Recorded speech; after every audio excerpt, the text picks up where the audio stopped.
Store में cell करने के लिए ये जानना भी जरूरी है कि स्टोर वाले उनके प्रोडक्ट पे कितना प्रॉफिट मार्जिन रखेंगे। ऑथर ने ये अंदाजा लगाया कि स्टोर्स अराउंड 40% कमीशन रखेंगे। ऑथर ने जब सारे कॉस्ट्स कैलकुलेट किए तो उन्हें पता चला कि वो ऑलमोस्ट 30% प्रॉफिट कमाएंगे। ये इतना ज्यादा तो नहीं है, लेकिन बाद में जाके वो कुछ कॉस्ट सेविंग्स कर सकते हैं। इसलिए स्टार्ट के लिए ये ठीक है। और आप भी याद रखना कि आपको भी अपना प्रॉफिट कैलकुलेट करना है। आपको उन सारे कॉस्ट्स को कैलकुलेट करना है जो प्रोडक्ट बनाने में लगेंगे। जैसे ऑथर ने भी कई सारे कॉस्ट्स को कैलकुलेट किया है, जैसे oats, label printing, dry fruits, packaging etcetera. और उसके बाद जाके उन्हें पता चला कि वो हर प्रोडक्ट पे कितना पैसा कमाएंगे। ऑथर कहते हैं कि आपको एटलीस्ट 40% प्रॉफिट के लिए एम करना चाहिए। बट स्टार्ट में आपका प्रॉफिट कम भी हो सकता है, जैसे कि ऑथर का सिर्फ 30% है। अब ये तो ऑथर्स ने रिटेलर्स का हिसाब लगा लिया, लेकिन वो अपने ओट्स को वेबसाइट के थ्रू भी सेल करेंगे। और उसमें भी डिफरेंट कॉस्ट्स होंगी, जैसे उसमें डिलीवरी चार्जेस होंगे, पेमेंट प्रोसेसिंग चार्जेस और ऐसे कई सारे एक्सपेंसेस। अब जब ऑथर ने सारा हिसाब कर लिया तो इसमें भी प्रॉफिट उतना ही आ रहा था। इवन दो इस बार वो अपना प्रॉफिट किसी स्टोर वाले से शेयर नहीं कर रहे थे, बट स्टिल उनका प्रॉफिट उतना ही आ रहा था, क्योंकि वेबसाइट के थ्रू सेल करने में कुछ एक्सपेंसेस ऐसे हैं जो स्टोर में नहीं। ये सारे कॉस्ट्स डिसाइड करने के बाद आपके बिजनेस के जो फिक्स्ड कॉस्ट्स हैं वो कैलकुलेट करने हैं। फिक्स्ड कॉस्ट मतलब वो कॉस्ट्स जिनके बगैर आपका बिजनेस चल नहीं सकता। ये वो कॉस्ट्स होती हैं जो बिजनेस चलाने के लिए जरूरी होती हैं। ये वो एक्सपेंसेस होते हैं जो आपने कवर करने होते हैं। अब आपने करना यह है कि अगले साल तक आपके बिजनेस में जो भी फिक्स्ड कॉस्ट्स होंगी उन्हें कैलकुलेट करना है। और फिर हिसाब लगाना है कि उन सारे कॉस्ट्स को कवर करने के लिए आपको कितनी सेल करनी पड़ेगी। अगर आपको ऐसा लगता है कि आप वो सेल्स कर सकोगे, तो फिर आप अपने बिजनेस पे काम कर सकते हो। और अगर आपको ऐसा लगता है कि ये सेल्स बहुत ज़्यादा हैं और आप अपने सारे एक्सपेंसेस कवर नहीं कर सकोगे, तो फिर आपको अपने बिजनेस के बारे में ठीक से सोचना होगा और उसमें कुछ चेंजेस करने होंगे। हो सकता है कि आपके बिजनेस में आपको कोई शॉप रेंट करनी पड़े, या फिर कोई फूड ट्रक चाहिए हो, या फिर कुछ भी जो आपके बिजनेस को चलाने के लिए ज़रूरी हो। वो सारे एक्सपेंसेस लिख दो। ऑथर के केस में उनके टोटल एक्सपेंसेस हैं 1300 पाउंड्स के। और जब उन्होंने कैलकुलेट किया तो उन्हें पता चला कि उन्हें अपने प्रोडक्ट के 1000 यूनिट सेल करने होंगे, और इसके बाद जाके उन्हें इस बिजनेस में प्रॉफिट होना शुरू होगा। ऑथर के हिसाब से वो इतनी सेल कर सकते थे, और इसीलिए उन्होंने डिसाइड किया कि वो इस बिजनेस को कंटिन्यू रखेंगे। आप भी जल्दी अपनी सारी कैलकुलेशंस करें और पता करें कि आपको अपने बिजनेस के सारे एक्सपेंसेस कवर करने के लिए कितनी सेल करनी होगी।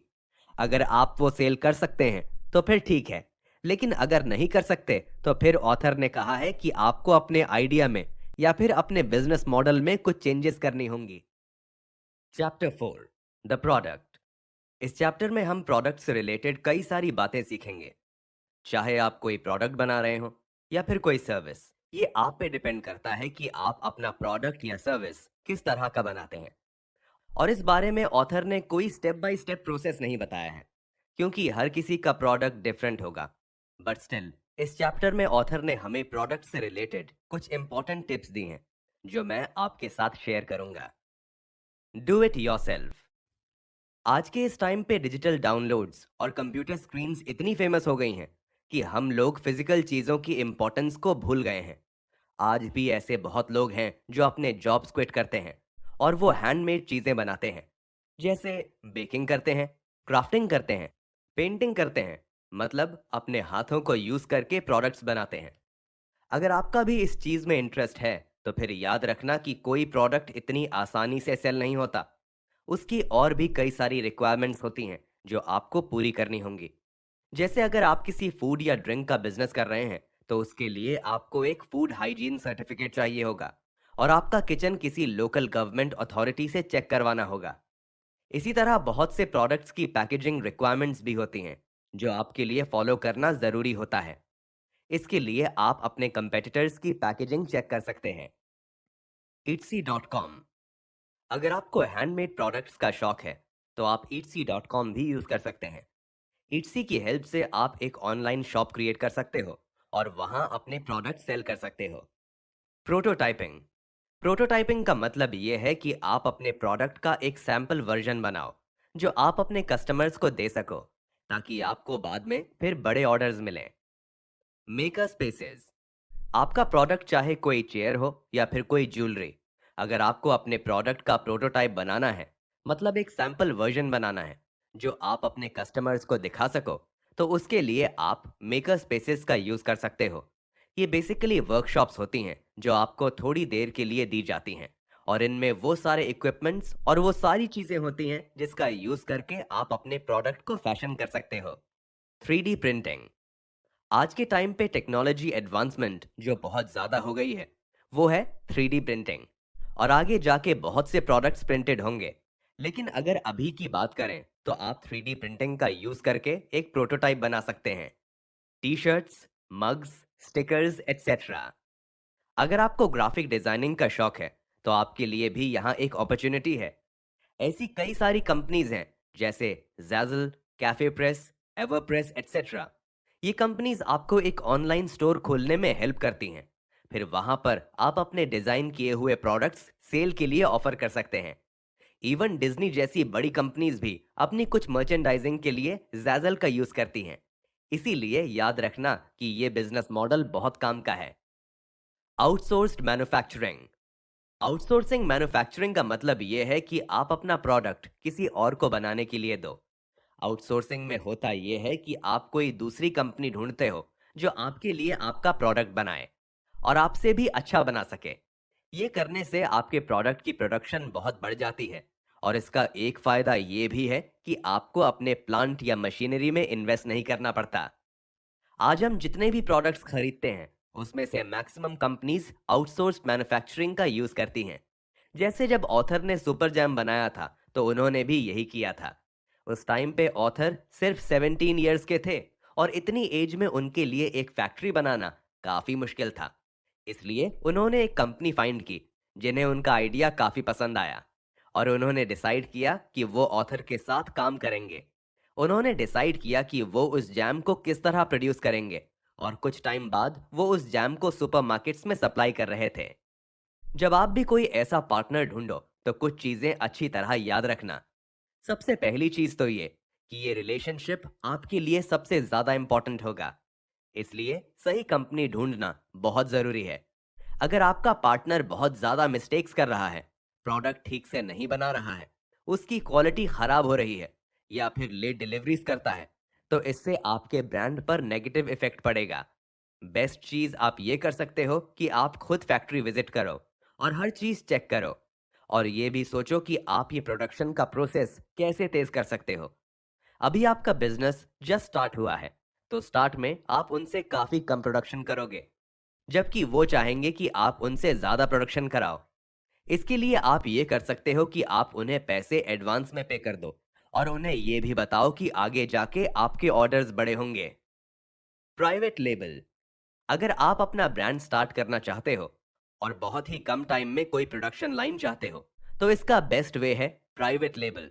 इसमें होता यह है कि आप किसी फैक्ट्री से उन्हीं का प्रोडक्ट बाय करते हो, मतलब जो प्रोडक्ट वो ऑलरेडी बना रहे हैं वो बाय करते हो, और फिर उसे अपने ब्रांड के नेम से सेल करते हो। ये भी याद रखना कि आपके पास जो प्रोडक्ट है, कई सारे ब्रांड्स डिफरेंट नेम यूज करके वही प्रोडक्ट सेल कर रहे हैं। इसलिए आपका प्रोडक्ट कोई यूनिक या स्पेशल नहीं होगा, और ऐसे में अगर आपको कस्टमर्स चाहिए, तो आपको अपनी ब्रांडिंग और डिलीवरी डिफरेंट तरीके से करनी होगी। Chinese manufacturing. ये बात सच है कि अगर आप कोई ऐसा मैन्युफैक्चरर ढूंढ रहे हो जो ओवरसीज रहता है, तो ये आपके लिए बहुत मुश्किल हो जाएगा। लेकिन ये बात जरूर है कि चाइना में और दूसरी कंट्रीज में जो फैक्ट्रीज हैं, वो आपको काफी अच्छे से सर्विसेज देती हैं, आपकी सारी रिक्वायरमेंट्स पूरी करती हैं, और यूजुअली नेक्स्ट डे ही आपको शिप के थ्रू सैंपल्स भेज देती हैं। वैसे ओवरसीज फैक्ट्रीज के साथ काम करना काफी मुश्किल है, बट स्टिल अगर उनके साथ काम किया जाए तो एंटरप्रेन्योर्स को काफी सारी अच्छी अपॉर्चुनिटीज मिल सकती हैं। अगर आप किसी ऐसी फैक्ट्री के साथ काम करना चाहते हैं, तो उनकी कंट्री में जाके फैक्ट्री को देखना पॉसिबल नहीं है। इसके लिए आप ये कर सकते हैं कि आप उन एजेंसीज से पता कर सकते हैं जो इंस्पेक्शंस करती हो, या फिर आप अपनी फैक्ट्री से भी पता कर सकते हैं। अलीबाबा। पहले के टाइम में आपको कई सारे लोगों से डील करना पड़ता था, जैसे ब्रोकर्स, एजेंट्स, एक्सपोर्टर्स, इंपोर्टर्स। लेकिन आज के टाइम पे आप डायरेक्टली किसी भी फैक्ट्री से कांटेक्ट कर सकते हैं। उसका सबसे आसान तरीका है alibaba.com। ये मेनली चाइनीज फैक्ट्रीज पर फोकस करता है, बट इसमें पूरी दुनिया की कंपनीज हैं। इस वेबसाइट पे आप हर तरह का प्रोडक्ट ढूंढ सकते हैं। एक टूथपिक से लेकर कंप्यूटर्स तक हर चीज है यहाँ पर। आपको सिंपली करना यह है कि उन कंपनीज को सर्च करना है जो वो प्रोडक्ट्स बनाती हैं जो आपको चाहिए, और फिर उन कंपनीज को अपनी रिक्वायरमेंट सेंड करनी है। यूजुअली वो आपको कुछ घंटों में ही रिप्लाई दे देंगे, जिसमें वो आपको sample cost, time, delivery, payment, हर चीज के बारे में बताएंगे। एक बार आपकी उनसे बात हो जाए, इसके बाद आपको शायद उन्हें एक सैंपल भेजना पड़े। कुछ प्रोडक्ट्स ऐसे भी होंगे जिसमें आपके पास ये ऑप्शन नहीं होगा। ऐसे में आपको ये मेक श्योर करना है कि आपकी जो भी रिक्वायरमेंट्स हैं, आप उन्हें वो बहुत ही डिटेल में बताओ। Self publishing. अगर आपका प्रोडक्ट कोई बुक है तो आप सेल्फ पब्लिशिंग भी कर सकते हो। ऑथर कहते हैं कि हर बिजनेस के अंदर कोई ना कोई बुक होती ही है। जैसे अगर आप फूड का बिजनेस करते हो तो आप एक कुक बुक बना सकते हो। अगर आप हॉलीडेज का बिजनेस करते हो तो आप एक फोटो बुक बना सकते हो, या उन प्लेसेस की जहां के आप ऑफर्स देते हो। आपको ऐसी कई सारी सर्विसेज मिल जाएंगी जहां पे आप अपना काम अपलोड कर सकते हो, एडिट कर सकते हो, और फिर सेल के लिए ऑफर कर सकते हो। बुक्स की एक ये बात भी अच्छी है कि लोग उन्हें आसानी से फेंकते नहीं हैं, जिसकी वजह से आपकी काफी मार्केटिंग भी होती है। ब्लर्ब। सेल्फ पब्लिशिंग के लिए ऑथर ने जो एक वेबसाइट रेकमेंड की है वो है blurb.com। इस वेबसाइट का यूज करके आप easily high print quality books बना सकते हैं, लेकिन उसके साथ ही इस वेबसाइट पे प्राइस भी काफी हाई होते हैं। बट अगर आप सेल्फ पब्लिशिंग करना चाहते हैं तो ऑथर रेकमेंड करते हैं कि आप इसका यूज कर सकते हैं। Amazon create space. अगर आप अपना काम डायरेक्टली पब्लिश करना चाहते हैं तो इसका एक तरीका Amazon भी है। आज के टाइम पे ज्यादातर बुक्स Amazon पे ही सेल होती हैं। Amazon का यूज करके आप प्रिंटेड वर्जन या फिर ई बुक सेल कर सकते हैं, और फिर हर सेल पर वो आपको कुछ पैसे पे करते हैं। Drop shipping. अगर आप चाहें तो आप अपना प्रोडक्ट क्रिएट ना भी करें, आप सिंपली दूसरे लोगों के लिए एक रिटेलर बने।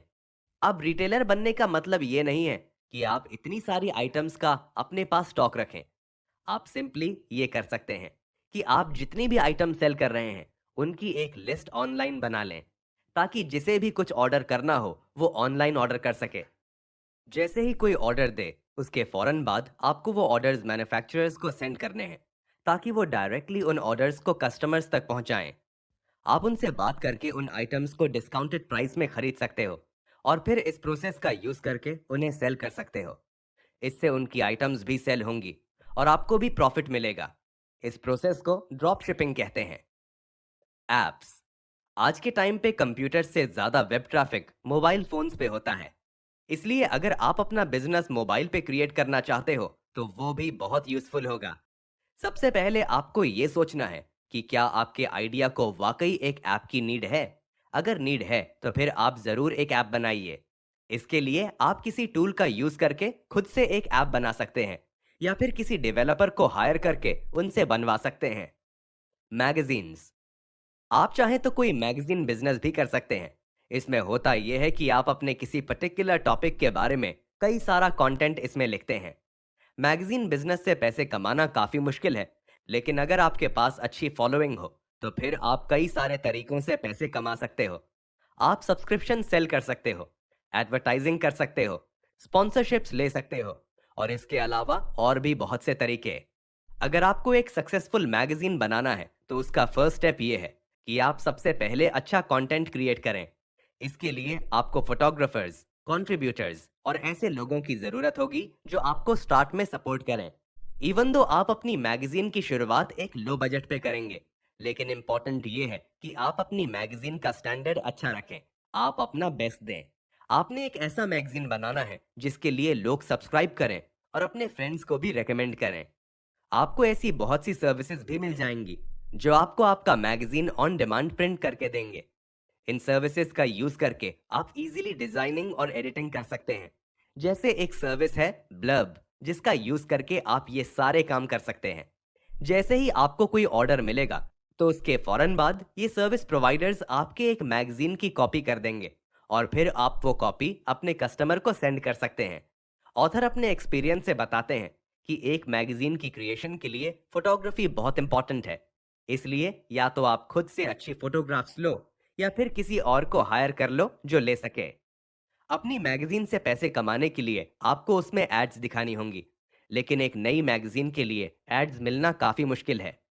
इसलिए ऑथर ने इसका एक बहुत अच्छा तरीका बताया है। इसका बेस्ट वे ये है कि आप अपनी मैगजीन में उन ब्रांड्स के एड्स चलाएं जो आपको पसंद है, और वो भी फ्री में।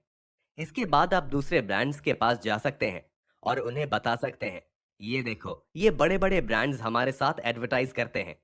ये करने से आपकी मैगजीन का काफी अच्छा इंप्रेशन पड़ेगा। आप चाहे कोई भी मैगजीन बनाएं, कोई ब्रोशर बनाएं या फिर कोई भी प्रिंटेड मटेरियल, ऑथर रेकमेंड करते हैं कि आप अडोबी InDesign यूज करें। यहाँ आपको 1 मंथ का फ्री ट्रायल भी मिल जाएगा। यहाँ पे आपको ऑलरेडी बने हुए मैगजीन और ब्रोशर्स मिल जाएंगे, और फिर आप उनमें अपनी इमेजेस और टेक्स्ट यूज करके अपना मैगजीन बना सकते हैं। इसके लिए आपको कोई डिजाइनिंग स्किल्स भी नहीं चाहिए। यूट्यूब। बहुत से लोग YouTube का यूज करके भी पैसे कमाते हैं। इसमें होता यह है कि आप अपनी YouTube वीडियोस पे एड्स लगाते हैं, और जब भी कोई उन्हें देखता है तो उसके बदले में आपको कुछ पैसे मिलते हैं। YouTube का यूज करके आप अपने पैशन को फॉलो करते हुए पैसे कमा सकते हैं। जैसे अगर आपको बेकिंग का शौक है तो आप लोगों के लिए ट्यूटोरियल वीडियोस बना सकते हैं। Creating the awesome oats product. अब आते हैं वापस ऑथर की स्टोरी की तरफ। ऑथर को पता है कि उन्हें कैसे प्रोडक्ट चाहिए, बट वो कोई शेफ नहीं है। इसलिए उन्होंने डिसाइड किया कि वो एक प्रोफेशनल के एक्सपीरियंस से अपना प्रोडक्ट बनाएंगे। इसके अलावा उन्हें एक फोटोग्राफर भी चाहिए होगा जो उन ओट्स की फोटोग्राफ्स लेने में हेल्प करे। इसके लिए उन्होंने एलेक्स नाम के एक आदमी को ढूंढा जो इस काम के लिए तैयार हो गया। एलेक्स उनकी प्रोडक्ट बनाने में भी हेल्प करेगा और फिर उनकी फोटोज भी लेगा, जिसे ऑथर वेबसाइट पे अपलोड करेंगे। वो जो फोटोज लेता है उससे फूड बहुत ही डिलिशियस लगता है। अपने इस फूड में ऑथर ने कई सारे डिफरेंट फ्लेवर्स भी ऑफर किए हैं, जैसे dark chocolate, orange peel, hazelnuts, peanut, banana वगैरह वगैरह। ऑथर को यह भी पता है कि एक सक्सेसफुल ब्रांड के लिए सही पैकिंग होना कितना जरूरी है। कुछ रिसर्च के बाद ऑथर ने एक यूके कंपनी को ढूंढा जिसका नाम है विसिकन, और वो ऑथर को बिल्कुल वैसी पैकेजिंग करके देंगे जैसी उन्हें चाहिए। ऑथर ने उन्हें एक ईमेल सेंड किया और उन्हें अपने प्रोडक्ट के बारे में सब कुछ बताया। कुछ देर बाद उनका रिप्लाई आया और ऑथर को जो कार्डबोर्ड ट्यूब्स चाहिए थी वो नेक्स्ट डे आ रही थीं। Sandows cold brew coffee. अगर किसी को घर से कोई फूड एंड ड्रिंक का ब्रांड स्टार्ट करना हो तो ऑथर के पास आपके लिए कुछ एडवाइस है। लंदन की एक successful cold brew coffee company Sandows के फाउंडर्स ने ऑथर को इंटरव्यू दिया था। जब इस कंपनी के ओनर्स ने देखा कि ये ट्रेंड यूएस में ऊपर की तरफ जा रहा है तो इन्होंने भी यहाँ काम शुरू कर दिया। शुरू में वो ये काम एक छोटे स्केल पर कर रहे थे, पर जैसे जैसे उन्हें अच्छा फीडबैक मिला उन्होंने डिसाइड किया कि वो अपने इस आइडिया को आगे ले जाएंगे। अगर आपको अपने घर से कोई फूड एंड ड्रिंक ब्रांड शुरू करना है तो उन्होंने आपके लिए कुछ एडवाइस दी है। वो कहते हैं कि आपके प्रोडक्ट की जो पैकेजिंग होगी वो लॉ के हिसाब से होनी चाहिए, और वो आपको रिसर्च के साथ साथ पता चल जाएगा। लेकिन इससे भी ज़्यादा इम्पोर्टेंट ये है कि जब लोग आपके ब्रांड को देखें तो वो क्या सोचें। जैसे सैंडोज के फाउंडर्स ने ये कंपनी बनाई तो उन्होंने कई सारे डिफरेंट ब्रांड नेम्स और डिज़ाइंस को टेस्ट किया, और इसके बाद जाकर उन्होंने फाइनली एक ब्रांड सिलेक्ट किया जो उन्हें ठीक लगा। अगर आपको उनका पूरा इंटरव्यू सुनना है तो वो आप 48hourstartup.org पर जाके सुन सकते हैं। Chapter 5, creating a kick S brand. इस बुक के स्टार्ट में हमने सीखा था कि आपका आइडिया कभी भी सबसे अलग नहीं हो सकता, क्योंकि आजकल कंपटीशन बहुत बढ़ गया है। लेकिन एक चीज जो आपको अलग करनी होगी वो है आपकी स्टोरी। ऑथर ने जब सुपर जैम बनाया था तो वो उनके पास एक ब्रांड था। उनकी जो रेसिपीज थी वो बहुत ही नेचुरल थी, जिन्हें कोई भी बना सकता था। ना ही उनके पास कोई फैक्ट्री थी, उनके पास बस एक ब्रांड था। इस बुक में जो नॉलेज है उसे फॉलो करके आप भी एक ब्रांड ही बनाओगे। चांस है कि आपका भी काफी सारा काम आप दूसरी कंपनीज, फ्रीलांसर्स और दूसरे लोगों को दें। इसके बाद आपको बस अपना ब्रांड बिल्ड करना है। यह भी बहुत जरूरी है कि आपका प्रोडक्ट, वेबसाइट, मार्केटिंग और हर चीज अच्छी दिखे। स्पेशली अगर आपका कोई ऑनलाइन बिजनेस है, तो ये बहुत ज़रूरी है कि आपकी हर चीज़ बहुत अच्छी दिखे, क्योंकि आपके प्रोडक्ट की जो क्वालिटी होगी, लोग उसका अंदाज़ा उसे देखकर ही लगाएंगे। ऑथर जब अपने सुपर जैम प्रोडक्ट पे काम कर रहे थे, तो उन्होंने डिसाइड किया कि वो उसकी पैकेजिंग एक कॉमिक बुक जैसी बनाएंगे। उन्होंने किया ये कि उन्होंने अपने लेबल्स पर जोक्स लिख दिए। ऑथर ने सोचा कि ये देखकर लोगों को हंसी आएगी और वो उनका प्रोडक्ट बाय कर लेंगे। लेकिन जब ऑथर ने ये प्रोडक्ट सुपरमार्केट में प्रेजेंट किया, तो उन्होंने कहा कि पैकेजिंग का मकसद ये नहीं होता कि वो लोगों को हंसाए। पैकेजिंग इसलिए होती है ताकि आप लोगों को ये बता सकें कि उन्हें आपका प्रोडक्ट क्यों खरीदना चाहिए। ऑथर कहते हैं कि पैकेजिंग बहुत ज़रूरी है और उन्होंने इसके बारे में कई सारी कंपनी से सीखा भी है। एक ब्रांड जिनसे उन्होंने इसके बारे में सीखा है, वो है मेथड। ये यूएसए की एक कंपनी है जो कि क्लीनिंग प्रोडक्ट्स बनाती है। जैसे इनका एक प्रोडक्ट है टॉयलेट क्लीनर। अब आपको पता है कि टॉयलेट क्लीनर जैसी चीज़ें लोग कभी भी घर में सामने नहीं रखते, क्योंकि ये प्रोडक्ट्स बहुत ही गंदे लगते हैं और ये अच्छी तरह से डिज़ाइंड भी नहीं होते। लेकिन इस कंपनी ने ये सारे प्रोडक्ट्स इतनी अच्छी तरह डिज़ाइन किए हुए हैं कि लोग कभी भी इन प्रोडक्ट्स को घर में सामने रखते हुए डरते नहीं हैं। एक और कंपनी जिनके डिज़ाइन से ऑथर बहुत ज़्यादा इंस्पायर हुए, वो है इनोसेंट। ये एक यूके की कंपनी है जो स्मूदी और फ्रूट जूसेस बनाती है। ये कंपनी अपनी बॉटल्स और कार्टन्स के पीछे एक चीज लगाती है जिसमें से इनकी आवाज आती है और ये अपने कस्टमर्स से बात करते हैं।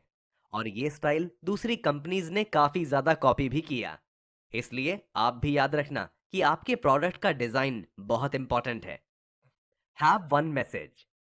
एक बार ऑथर इनोसेंट कंपनी के ओनर डैन जर्मियन से मिले थे। डैन ने ऑथर को पैकेजिंग से रिलेटेड बहुत सी बातें बताई, लेकिन एक ऐसी चीज बताई जो कि हमारी पैकेजिंग के लिए बहुत जरूरी है। डैन कहते हैं कि बहुत से ब्रांड्स अपने कस्टमर्स को बहुत से रीजंस बताते हैं कि उन्हें उनका प्रोडक्ट क्यों बाय करना चाहिए, लेकिन आपको अपने कस्टमर्स को कोई 10 रीजंस नहीं बताने। वो कहते हैं कि आपको अपने कस्टमर्स को सिर्फ एक अच्छा रीजन बताना चाहिए और अपना सारा टाइम एंड एनर्जी उस एक रीजन पे लगानी चाहिए। आपका ये गोल होना चाहिए कि आपको वो एक रीजन अपने कस्टमर्स तक पहुंचाना है, और जब वो आपका प्रोडक्ट देखेंगे और उन्हें मैसेज मिलेगा, तो शायद वो आपका प्रोडक्ट बाय कर लेंगे। ऑथर ने भी जब ये एडवाइस सुनी, तो उन्होंने इसी चीज पे ध्यान दिया। सुपर जैम बाय करने का सबसे मेन रीजन ये था कि वो 100% फ्रूट से बना हुआ था, और उन्होंने अपनी पैकेजिंग में भी यही चीज मेंशन की है, और वो पैकेजिंग आज तक चेंज नहीं हुई है, और यही एक मेन रीजन है उनकी सक्सेस का। इसलिए ऑथर हमें भी यही रेकमेंड करते हैं कि अपने प्रोडक्ट का डिजाइन बनाने से पहले ये चीज बिल्कुल क्लियर कर लो कि लोगों को आपका प्रोडक्ट क्यों बाय करना चाहिए। अगर ऑथर के ओट्स के बिजनेस की बात करें, तो लोग उनका प्रोडक्ट इसलिए बाय करेंगे क्योंकि उसमें कई सारे अच्छे फ्लेवर्स हैं। Picking a name.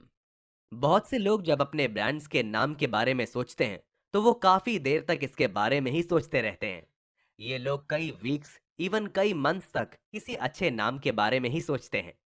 सच तो ये है कि आपके ब्रांड का जो नाम होगा उसका कोई मीनिंग नहीं होगा। उस नाम का मीनिंग लोग उस प्रोडक्ट के बेसिस पे समझेंगे जो आप उन्हें देंगे।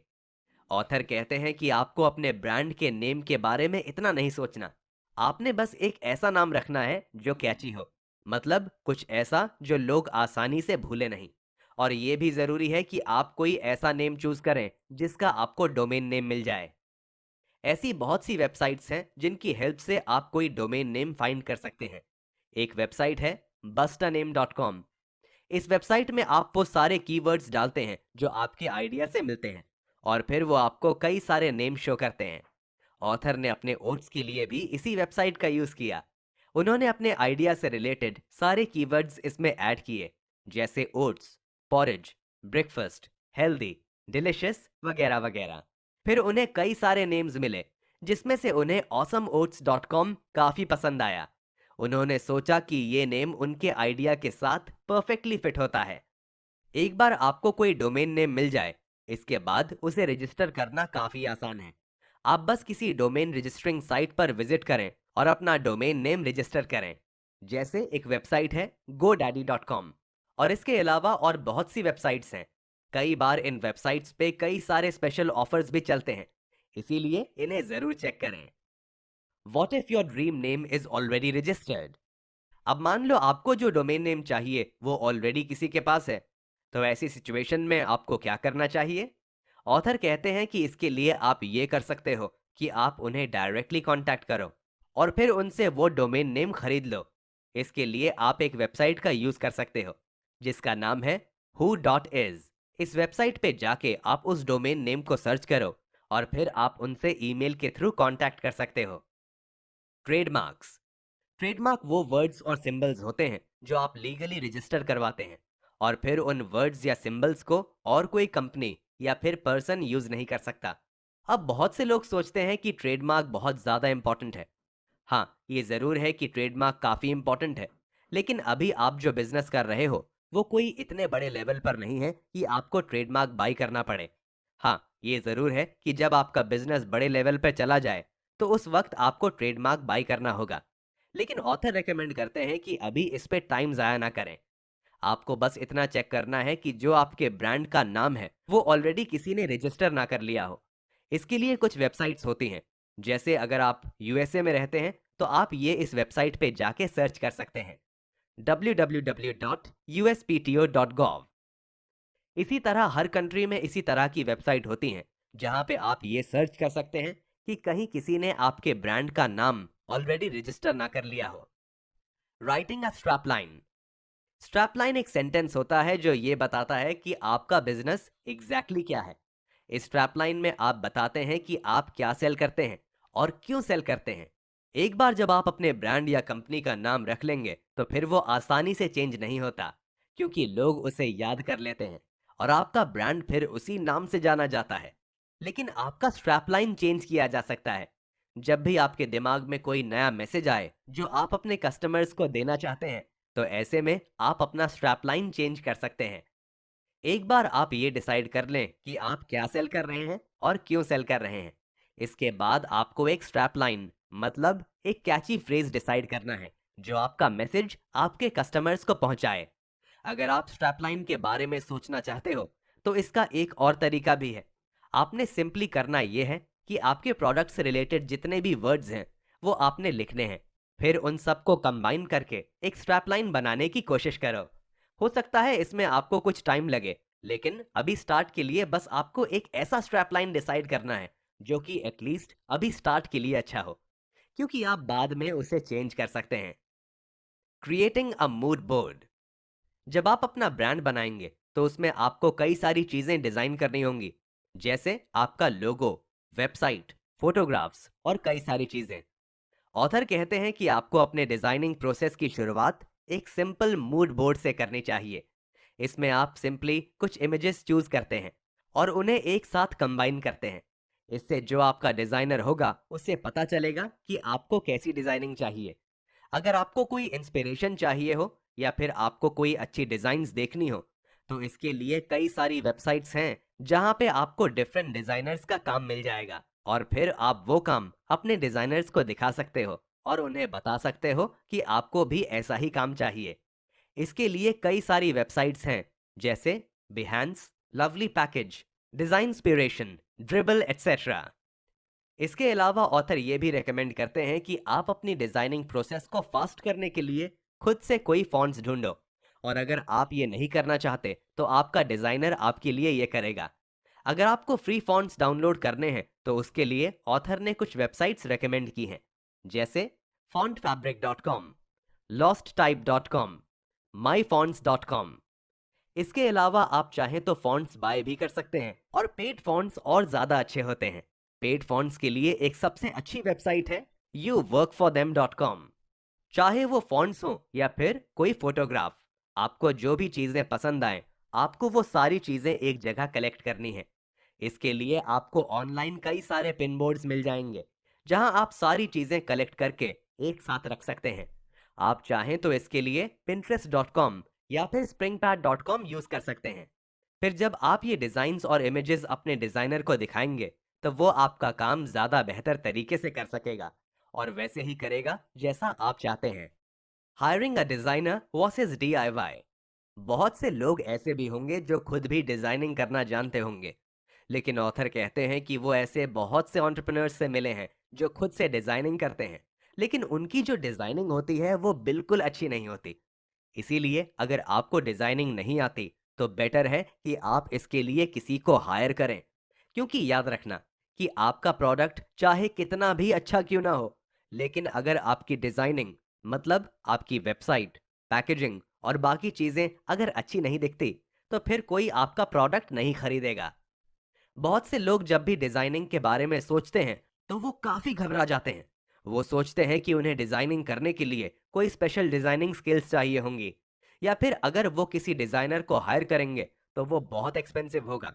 लेकिन ये बिल्कुल सच नहीं है। ऑथर कहते हैं कि आपको ऐसे बहुत से डिजाइनर्स मिल सकते हैं जो घर बैठे बैठे बहुत ही कम टाइम में और कम प्राइस में आपको काम करके देंगे।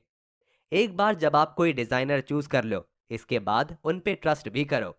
ये याद रखना कि वो अपना काम जानते हैं और वो इस काम में प्रोफेशनल हैं। वो जानते हैं कि कौन सी चीज काम करेगी और कौन सी काम नहीं करेगी।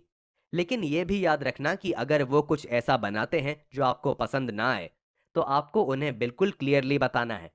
इसके अलावा बेहतर यह है कि आप अपने पूरे प्रोजेक्ट को स्टेप्स में डिवाइड कर दें। मतलब जो भी डिजाइनिंग प्रोसेस है उसे स्टेप्स में डिवाइड कर दें और हर स्टेप पूरा करने पर उन्हें पैसे दें। जैसे आप सबसे पहले उनसे लोगो बनवा सकते हैं, और जब आपको उनका बनाया हुआ लोगो पसंद आए तो इसके बाद आप उनसे बाकी काम करवा सकते हैं। फ्रीलांसर मार्केटप्लेसेस। अगर आपको डिजाइनर्स चाहिए तो इसके लिए कई सारे मार्केटप्लेसेस हैं जहां आपको ये डिजाइनर्स मिल जाएंगे।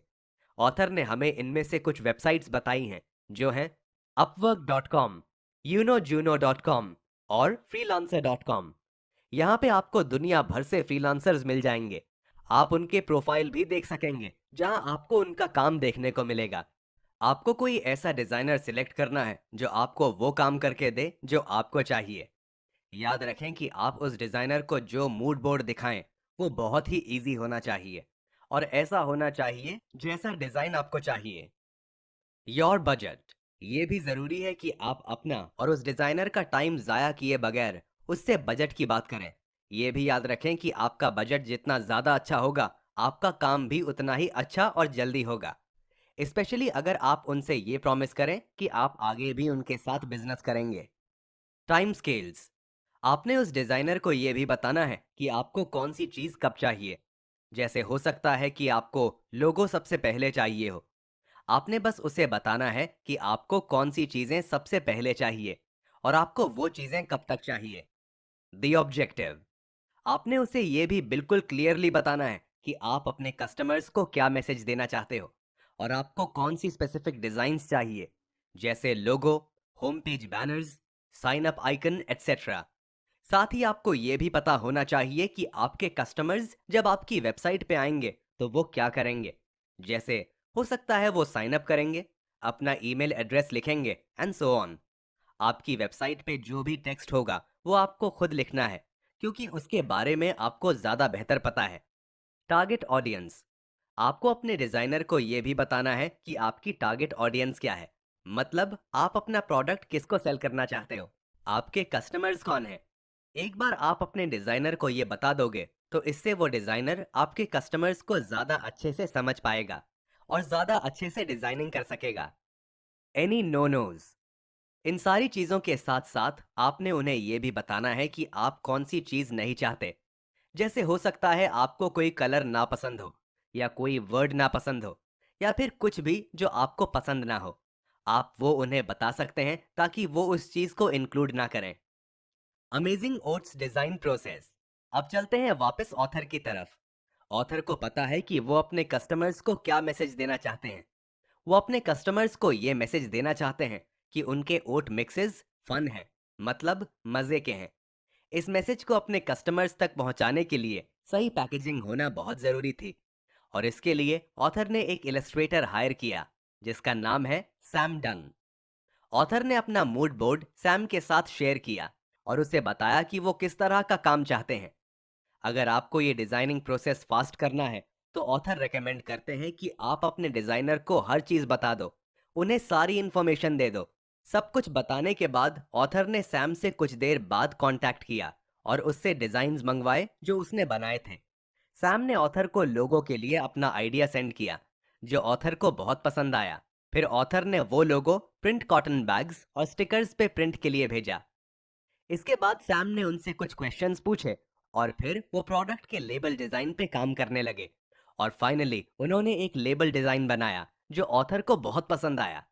हो सकता है कि आपका डिजाइनर आपके लिए पहली बार में सही लोगो बना दे, लेकिन अगर ना बना सके तो इसमें घबराने वाली बात नहीं है। अगर आपको लोगो सही ना लगे तो आप उसमें चेंजेस कर सकते हो। Chapter 6, dot com from day one. चाहे आप कोई फिजिकल प्रोडक्ट सेल करें या फिर कोई सर्विस, ये बहुत जरूरी है कि आपके पास एक वेबसाइट हो। वेबसाइट की हेल्प से आप ज्यादा से ज्यादा लोगों तक पहुंच सकेंगे। और अच्छी बात यह है कि इवन अगर आपको वेबसाइट बनाने के बारे में कुछ नहीं भी पता, तो भी आपको कोई प्रोफेशनल वेबसाइट मिल सकती है। अब मुझे नहीं पता कि आप कौन सा प्रोडक्ट या सर्विस सेल कर रहे हैं, लेकिन सबसे पहला स्टेप यह है कि आप ये डिसाइड करें कि आप अपने कस्टमर्स से क्या करवाना चाहते हैं।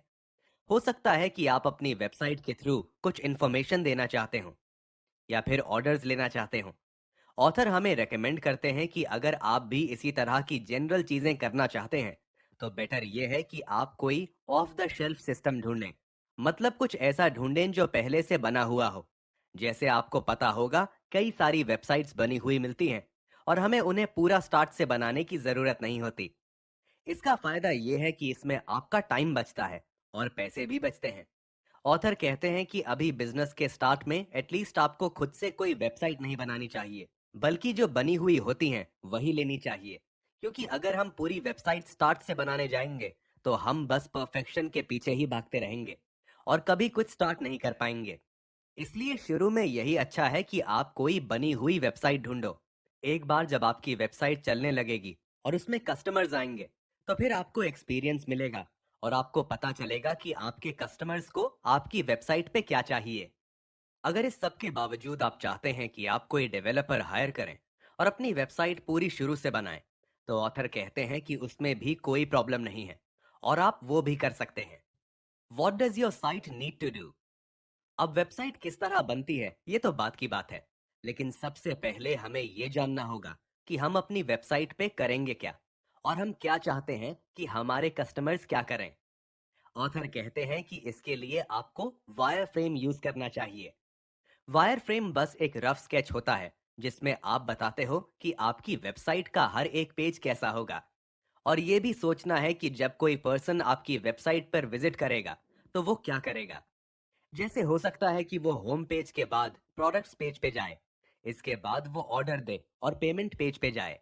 जब आप एक कस्टमर की तरह सोचोगे तो आपको पता चलेगा कि आपको अपनी वेबसाइट किस तरह की बनानी चाहिए और उसमें क्या क्या मैसेजेस देने चाहिए। आपको ये भी याद रखना है कि जब कोई आपकी वेबसाइट पे पहली बार आएगा तो उसे आपके बिजनेस के बारे में कुछ नहीं पता होगा। और अगर आप चाहते हो कि वो आपका प्रोडक्ट बाय करे, तो आपको उन्हें अपना मैसेज पहुंचाना होगा।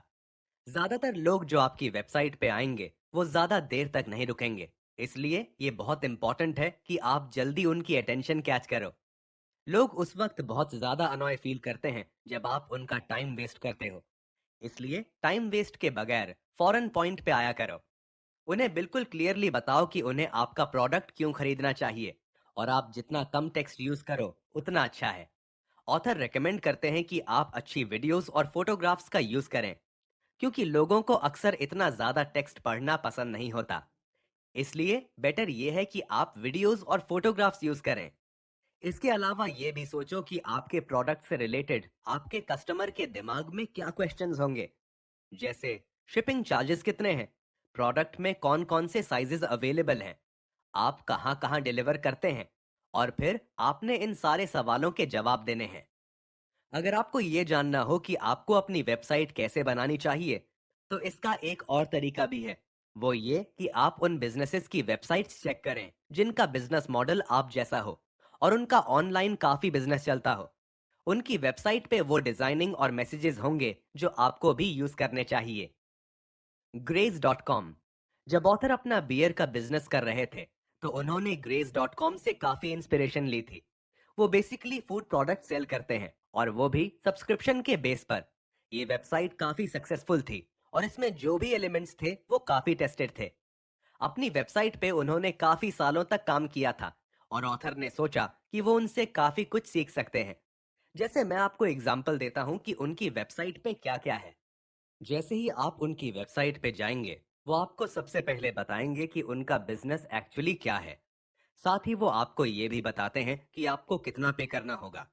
उनके होम पेज पे कई सारे कॉल टू एक्शन वाले बटन्स भी हैं, मतलब ऐसे बटन्स जो विजिटर्स को साइन अप करने के लिए कहते हैं।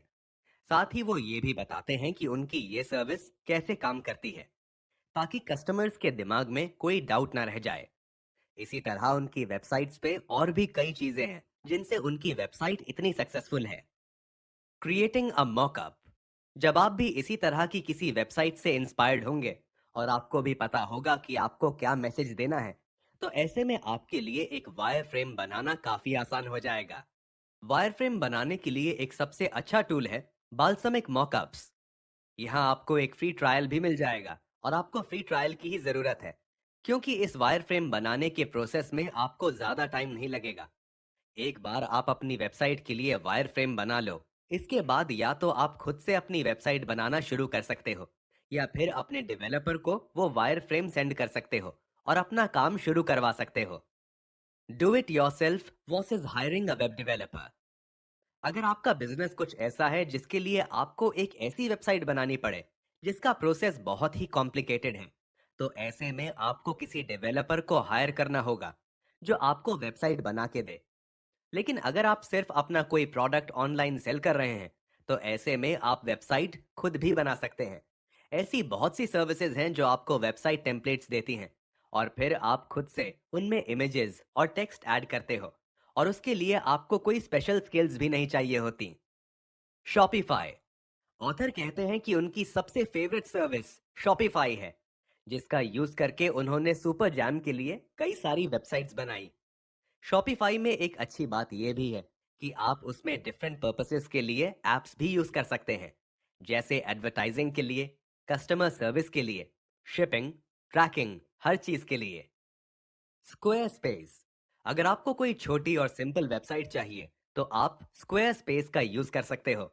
ये वेबसाइट आइडियल है अगर आप कोई पॉपअप रेस्टोरेंट या फिर कोई फोटोग्राफी बिजनेस खोलते हो। स्ट्राइकिंगली, आजकल इंटरनेट पे एक ट्रेंड चल रहा है, वन पेज साइट्स। इन वेबसाइट्स पे जो व्यूअर्स आते हैं वो इजीली आपकी वेबसाइट पे स्लाइड्स के थ्रू इंफॉर्मेशन पढ़ सकते हैं। अगर आपको भी ऐसी ही कोई वेबसाइट बनानी है, तो आप स्ट्राइकिंगली का यूज कर सकते हैं। अगर आपको एक बहुत ही सिंपल वेब पेज चाहिए, तो ऑथर रेकमेंड करते हैं कि आप ये यूज करें। Choosing a template. वेबसाइट बनाते वक्त आपको ये भी डिसाइड करना होगा कि आपकी वेबसाइट का टेम्पलेट क्या होगा। याद रखना कि ये एक बहुत ही इंपॉर्टेंट डिसीजन होगा। टेम्पलेट मतलब आपकी वेबसाइट का बेसिक स्ट्रक्चर। और ये भी याद रखना कि एक बार आप कोई टेम्पलेट चूज कर लो, इसके बाद वो इजीली चेंज नहीं हो सकेगा। चाहे आप शॉपिफाई यूज करो या स्क्वायर स्पेस, आपके पास ये ऑप्शन होगा कि या तो आप कोई फ्री टेम्पलेट चूज करो, या फिर चाहो तो उनसे कोई टेम्पलेट बाय भी कर सकते हो, जो कि और ज्यादा अच्छे होते हैं। ऑथर ने अपनी ओट्स वेबसाइट के लिए डिसाइड किया कि वो शॉपिफाई यूज करेंगे, क्योंकि शॉपिफाई में कई सारे फीचर्स होते हैं। ऑल्दो शॉपिफाई पे कई सारे फ्री टेम्पलेट्स भी मिलते हैं, बट स्टिल ऑथर ने एक पेड टेम्पलेट बाय किया है। फोटोग्राफी। एक वेबसाइट में जो सबसे इंपॉर्टेंट चीज होती है, वो है फोटोग्राफी। ये बहुत जरूरी है कि आपकी वेबसाइट पे आप जो फोटोग्राफ्स लगाने वाले हों, वो अच्छी हों। जब लोग आपकी वेबसाइट पे विजिट करते हैं, तो वो आपके प्रोडक्ट ना तो स्मेल कर सकते हैं और ना ही टेस्ट कर सकते हैं। वो सिर्फ उस प्रोडक्ट को देख सकते हैं। इसलिए ये बहुत जरूरी है कि आप अच्छी फोटोग्राफ्स लगाओ। अगर आप फोटोग्राफी में अच्छे नहीं हैं, तो आपको किसी और को हायर करना चाहिए जो ये काम कर सके। इसके अलावा मैं आपको ये भी बता दूं कि फोटोग्राफी और स्टाइलिंग दो अलग अलग चीजें हैं। कुछ फोटोग्राफर्स ऐसे भी होते हैं जो ये दोनों काम अच्छे से कर पाते हैं, लेकिन अगर आपको कोई ऐसा फोटोग्राफर ना मिले, तो आपको दोनों कामों के लिए अलग अलग लोगों को हायर करना होगा। आपको ये भी बता दूं कि ज्यादातर फोटोग्राफर्स किसी ना किसी पर्टिकुलर प्रोडक्ट कैटेगरी में होते हैं। जैसे अगर कोई फोटोग्राफर मॉडल्स की फोटोज लेता है, तो फिर वो फोटोग्राफर आपके फूड प्रोडक्ट की फोटोज नहीं लेगा। इसलिए इसका भी ख्याल रखना। अगर प्राइस की बात करें, तो ये ज्यादा भी हो सकते हैं और कम भी। लेकिन अगर आपको अपना काम कम पैसों में करवाना है तो उसके लिए आप कुछ काम कर सकते हो। सबसे पहले तो ये जरूरी है कि आप कुछ काम पहले से कर लें। जैसे अपने शूट के लिए एक अच्छी लोकेशन ढूंढ लें, और अगर आपको कोई प्रॉप्स की जरूरत है तो वो भी खरीद लें। साथ ही आप उन शॉट्स के बारे में सोचें जो आप अपने प्रोडक्ट के लेना चाहते हैं, और फिर अपने फोटोग्राफर को उन शॉट्स के बारे में बताइए। जैसे हमने अपने डिजाइनर के लिए मूड बोर्ड बनाया था, वैसे ही आपको अपने फोटोग्राफर के लिए भी एक मूड बोर्ड बनाना है, और इसमें आपको वो फोटोज डालनी है जो आपको पसंद आए। ये भी याद रखना है कि आपको ऐसी फोटो सिलेक्ट करनी है जो इजीली फिर से स्टाइल हो सकें। जब आप कोई फोटोग्राफर ढूंढें तो वो आप गूगल पे सर्च कर सकते हैं। वहां पे आपको आपके करीब जो फोटोग्राफर्स हैं वो मिल जाएंगे। अगर आपको कोई फोटोग्राफर ना मिले तो फिर आपको कोई फ्रीलांसर ढूंढना पड़ेगा, और वो आप upwork.com या फिर peopleperhour.com पे ढूंढ सकते हैं। इसमें यह भी हो सकता है कि फोटोग्राफी के लिए आपको अपना प्रोडक्ट बाहर शिप करना पड़े। लेकिन अगर आपको कोई ऐसा फ्रीलांसर मिल जाए जो आपका काम कम पैसों में कर दे, तो आपको कम बजट में काफी अच्छा काम मिल सकता है। Amazing oats photoshoot. ऑथर ने भी अपने प्रोडक्ट का फोटोशूट शुरू करवा दिया है। उन्होंने और एलेक्स ने आपस में डिसाइड किया है कि उन्हें फोटोशूट कैसा चाहिए। एक ब्रांड है जिसका नाम है मास्ट ब्रदर्स। ऑथर उस ब्रांड से काफी इंस्पायर्ड है, और ऑथर को उनका फोटोशूट काफी पसंद है। इसलिए ऑथर ने उनकी कुछ इमेजेस एलेक्स को सेंड की, ताकि एलेक्स को आइडिया हो जाए कि उसे किस तरह की फोटोज लेनी है। ऑथर ने अपने फोटोग्राफर को बताया कि उन्हें अपनी वेबसाइट के लिए ऐसी इमेजेस चाहिए जो फिनिश्ड प्रोडक्ट दिखाएं, और ऑथर हमें भी यही रेकमेंड करते हैं। वो कहते हैं कि फोटोग्राफी का यूज करके आपको अपने प्रोडक्ट को एक्सप्लेन करना है। मतलब आपको उस फोटोग्राफी से अपना प्रोडक्ट इस तरह शो करना है जैसा कि आप रियल लाइफ में करते। ऑथर का फोटोशूट टोटल 500 पाउंड्स का हुआ है, और ऑथर कहते हैं कि अगर आप फोटोग्राफी में इन्वेस्ट करोगे तो आपको बहुत अच्छे रिटर्न्स मिलेंगे। Stock photography. अगर आपको फोटोग्राफी में इतना ज्यादा टाइम और मनी इन्वेस्ट नहीं करना, तो आपके पास एक और ऑप्शन भी है, और वो है स्टॉक फोटोग्राफी। अगर आपके बिजनेस को सिर्फ कुछ हाई क्वालिटी फोटोज चाहिए तो वो आप खरीद भी सकते हो।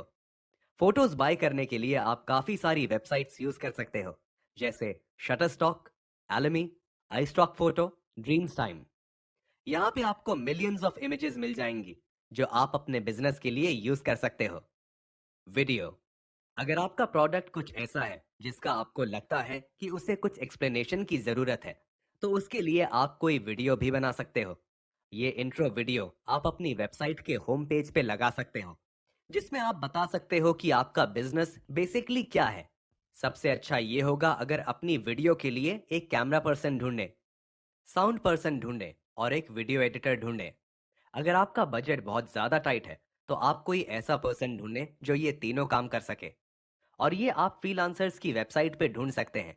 ऑथर कहते हैं कि अपनी वीडियो का स्क्रिप्ट आपको खुद लिखना चाहिए, क्योंकि आपके बिजनेस और स्टोरी के बारे में आपसे ज्यादा और कोई नहीं जानता। वीडियो में आपको ये भी ख्याल रखना है कि आप फौरन मेन पॉइंट पर आओ, और हर छोटी छोटी डिटेल में जाने की कोई ज़रूरत नहीं है। आपके बिजनेस के बारे में जो भी डिटेल्स हैं वो आप अपनी वेबसाइट में ऐड कर सकते हो, लेकिन वीडियो में ये चीज़ें ना डालना। एक वेबसाइट है dollarshaveclub.com। उनकी जो इंट्रो वीडियो है वो बहुत अच्छी है, और उस वीडियो को सोशल मीडिया पे मिलियंस ऑफ शेयर्स मिले हैं। अब जरूरी नहीं है कि हमें भी इतने सारे शेयर्स मिले, लेकिन हम एटलीस्ट उस वीडियो से सीख जरूर सकते हैं। आपको एक ऐसी वीडियो बनानी है जो शॉर्ट हो, टू द पॉइंट हो, थोड़ी फनी हो और ओरिजिनल हो। अगर दूसरों की वीडियोस को कॉपी करेंगे तो इससे कोई फायदा नहीं। Fiverr.com।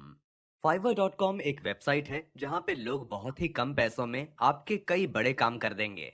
यहाँ पे आप सिर्फ कुछ ही पैसों में प्रोफेशनल्स को हायर कर सकते हैं। हाँ, ये जरूर है कि आपको कोई ऑस्कर नहीं मिलेगा, लेकिन वो आपके लिए जो काम करेंगे वो बहुत प्रोफेशनल होगा। रिव्यूज।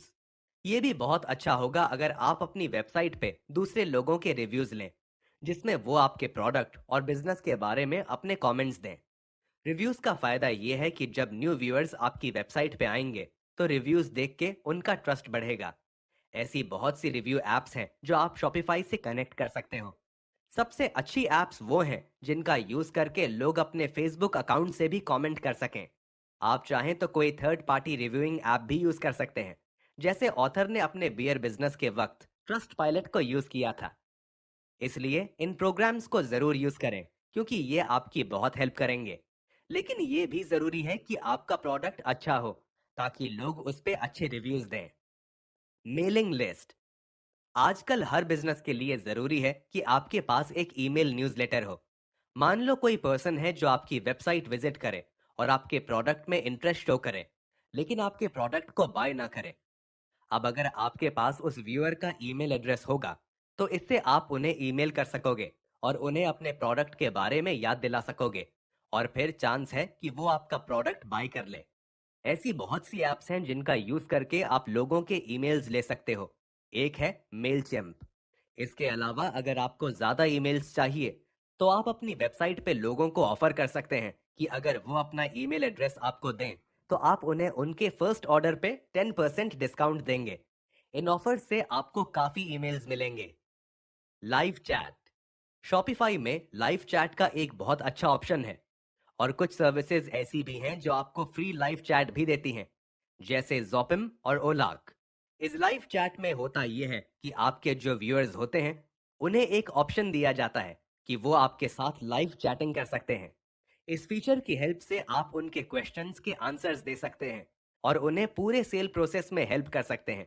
इससे आपको ये भी पता चलेगा कि लोगों को किन चीज़ों में कंफ्यूजन है और ऐसी कौन सी चीज़ें हैं जो आपको अपनी वेबसाइट में ऐड करनी होंगी। Contact forms.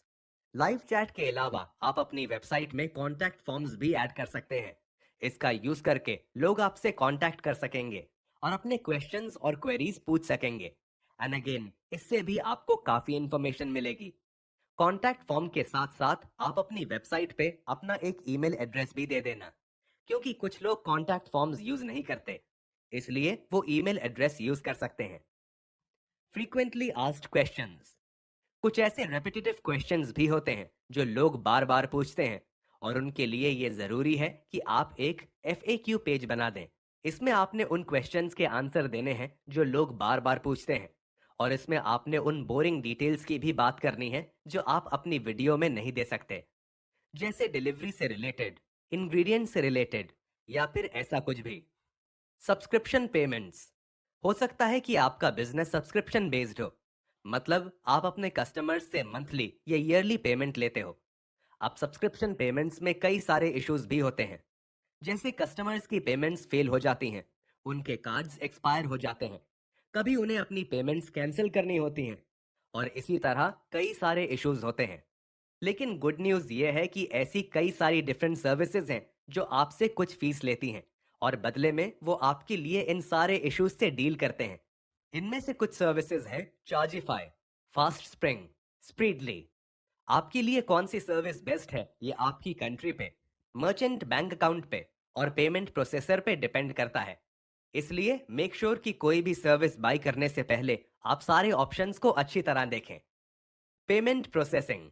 ये भी हो सकता है कि आपका कोई सब्सक्रिप्शन बिजनेस ना हो और आप डायरेक्टली पेमेंट्स लेते हो। अगर आप डायरेक्ट पेमेंट्स लेते हैं तो ये प्रोसेस भी बहुत सिंपल है। आपको बस पेपैल या स्ट्राइप पे एक अकाउंट सेट करना है। इसके बाद आपको शॉपिफाई के पेमेंट सेक्शन में अपनी अकाउंट डिटेल्स डालनी है। फिर जो भी कस्टमर आपसे कुछ खरीदेगा, उनकी पेमेंट डायरेक्टली आपके पेपैल अकाउंट में आ जाएगी। फिर आपको सिंपली अपने पेपैल अकाउंट से अपने बैंक अकाउंट में पैसे ट्रांसफर करने हैं।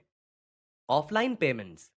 ऐसा भी हो सकता है कि आपका बिजनेस ऑनलाइन ना हो, तो ऐसे में आपको ऑफलाइन पेमेंट लेनी होगी। इसका बेस्ट तरीका यह है कि आप स्क्वेयर या फिर iZettle पे एक अकाउंट बनाइए, या फिर किसी भी मोबाइल बेस्ड पेमेंट प्रोसेसर पर। इसके बाद आपको अपना फोन एक कार्ड स्वाइपिंग गैजेट के साथ अटैच करना है, जिसमें लोग अपने कार्ड से पेमेंट करते हैं। जब भी लोग अपना कार्ड स्वाइप करेंगे, तो आपको पेमेंट रिसीव होगी। Awesome oats website development. अब तक ऑथर ने शॉपिफाई पे एक फ्री ट्रायल अकाउंट सेट कर लिया है। उन्होंने वेबसाइट पे अपना लोगो भी ऐड कर दिया है और अपनी स्टोरी भी लिखी है कि उनके दिमाग में कैसे ये आइडिया आया। साथ ही उन्होंने अपनी वेबसाइट की अबाउट पेज में अपनी पर्सनल फोटो भी लगाई है, और वो हमें भी ये रेकमेंड करते हैं। उनके पास अभी तक कोई फिनिश्ड प्रोडक्ट की फोटोज नहीं है, लेकिन उसके अलावा उन्होंने अपनी वेबसाइट पे बाकी सब कंप्लीट किया। Setup a company email address. इसके बाद उन्होंने कंट्रोल पैनल का यूज करके एक फॉरवर्डिंग कैच कॉल क्रिएट किया। इसमें होता यह है कि इस कैच कॉल पे जो भी ईमेल्स आते हैं वो सारे ईमेल्स आपके ईमेल अकाउंट में सेंड कर दिए जाते हैं। अगर आपको कैच कॉल ईमेल अकाउंट के बारे में और जानना है तो आप इसे गूगल कर सकते हैं। रजिस्टर अ फोन नंबर। इसके बाद आपने फोन नंबर भी डालना है और ऑथर रेकमेंड करते हैं कि आप एक स्काइप नंबर सेट करें। इसमें आप किसी भी कंट्री का नंबर पिक कर सकते हैं और फिर चाहे तो उस कंट्री के अलावा और किसी कंट्री से भी काम कर सकते हैं। Right your sites terms and conditions. ये भी जरूरी है कि आपकी वेबसाइट पर सारे टर्म्स एंड कंडीशंस भी लिखे हों। Returns policy, privacy policy, cookies policy etcetera. आपको ये सारे टर्म्स एंड कंडीशंस पूरे स्टार्ट से नहीं लिखने। आप इसके लिए ऑनलाइन कोई टेम्पलेट ढूंढ सकते हैं या फिर चाहें तो अपने किसी कंपेटिटर्स के टर्म्स एंड कंडीशंस को लिख सकते हैं।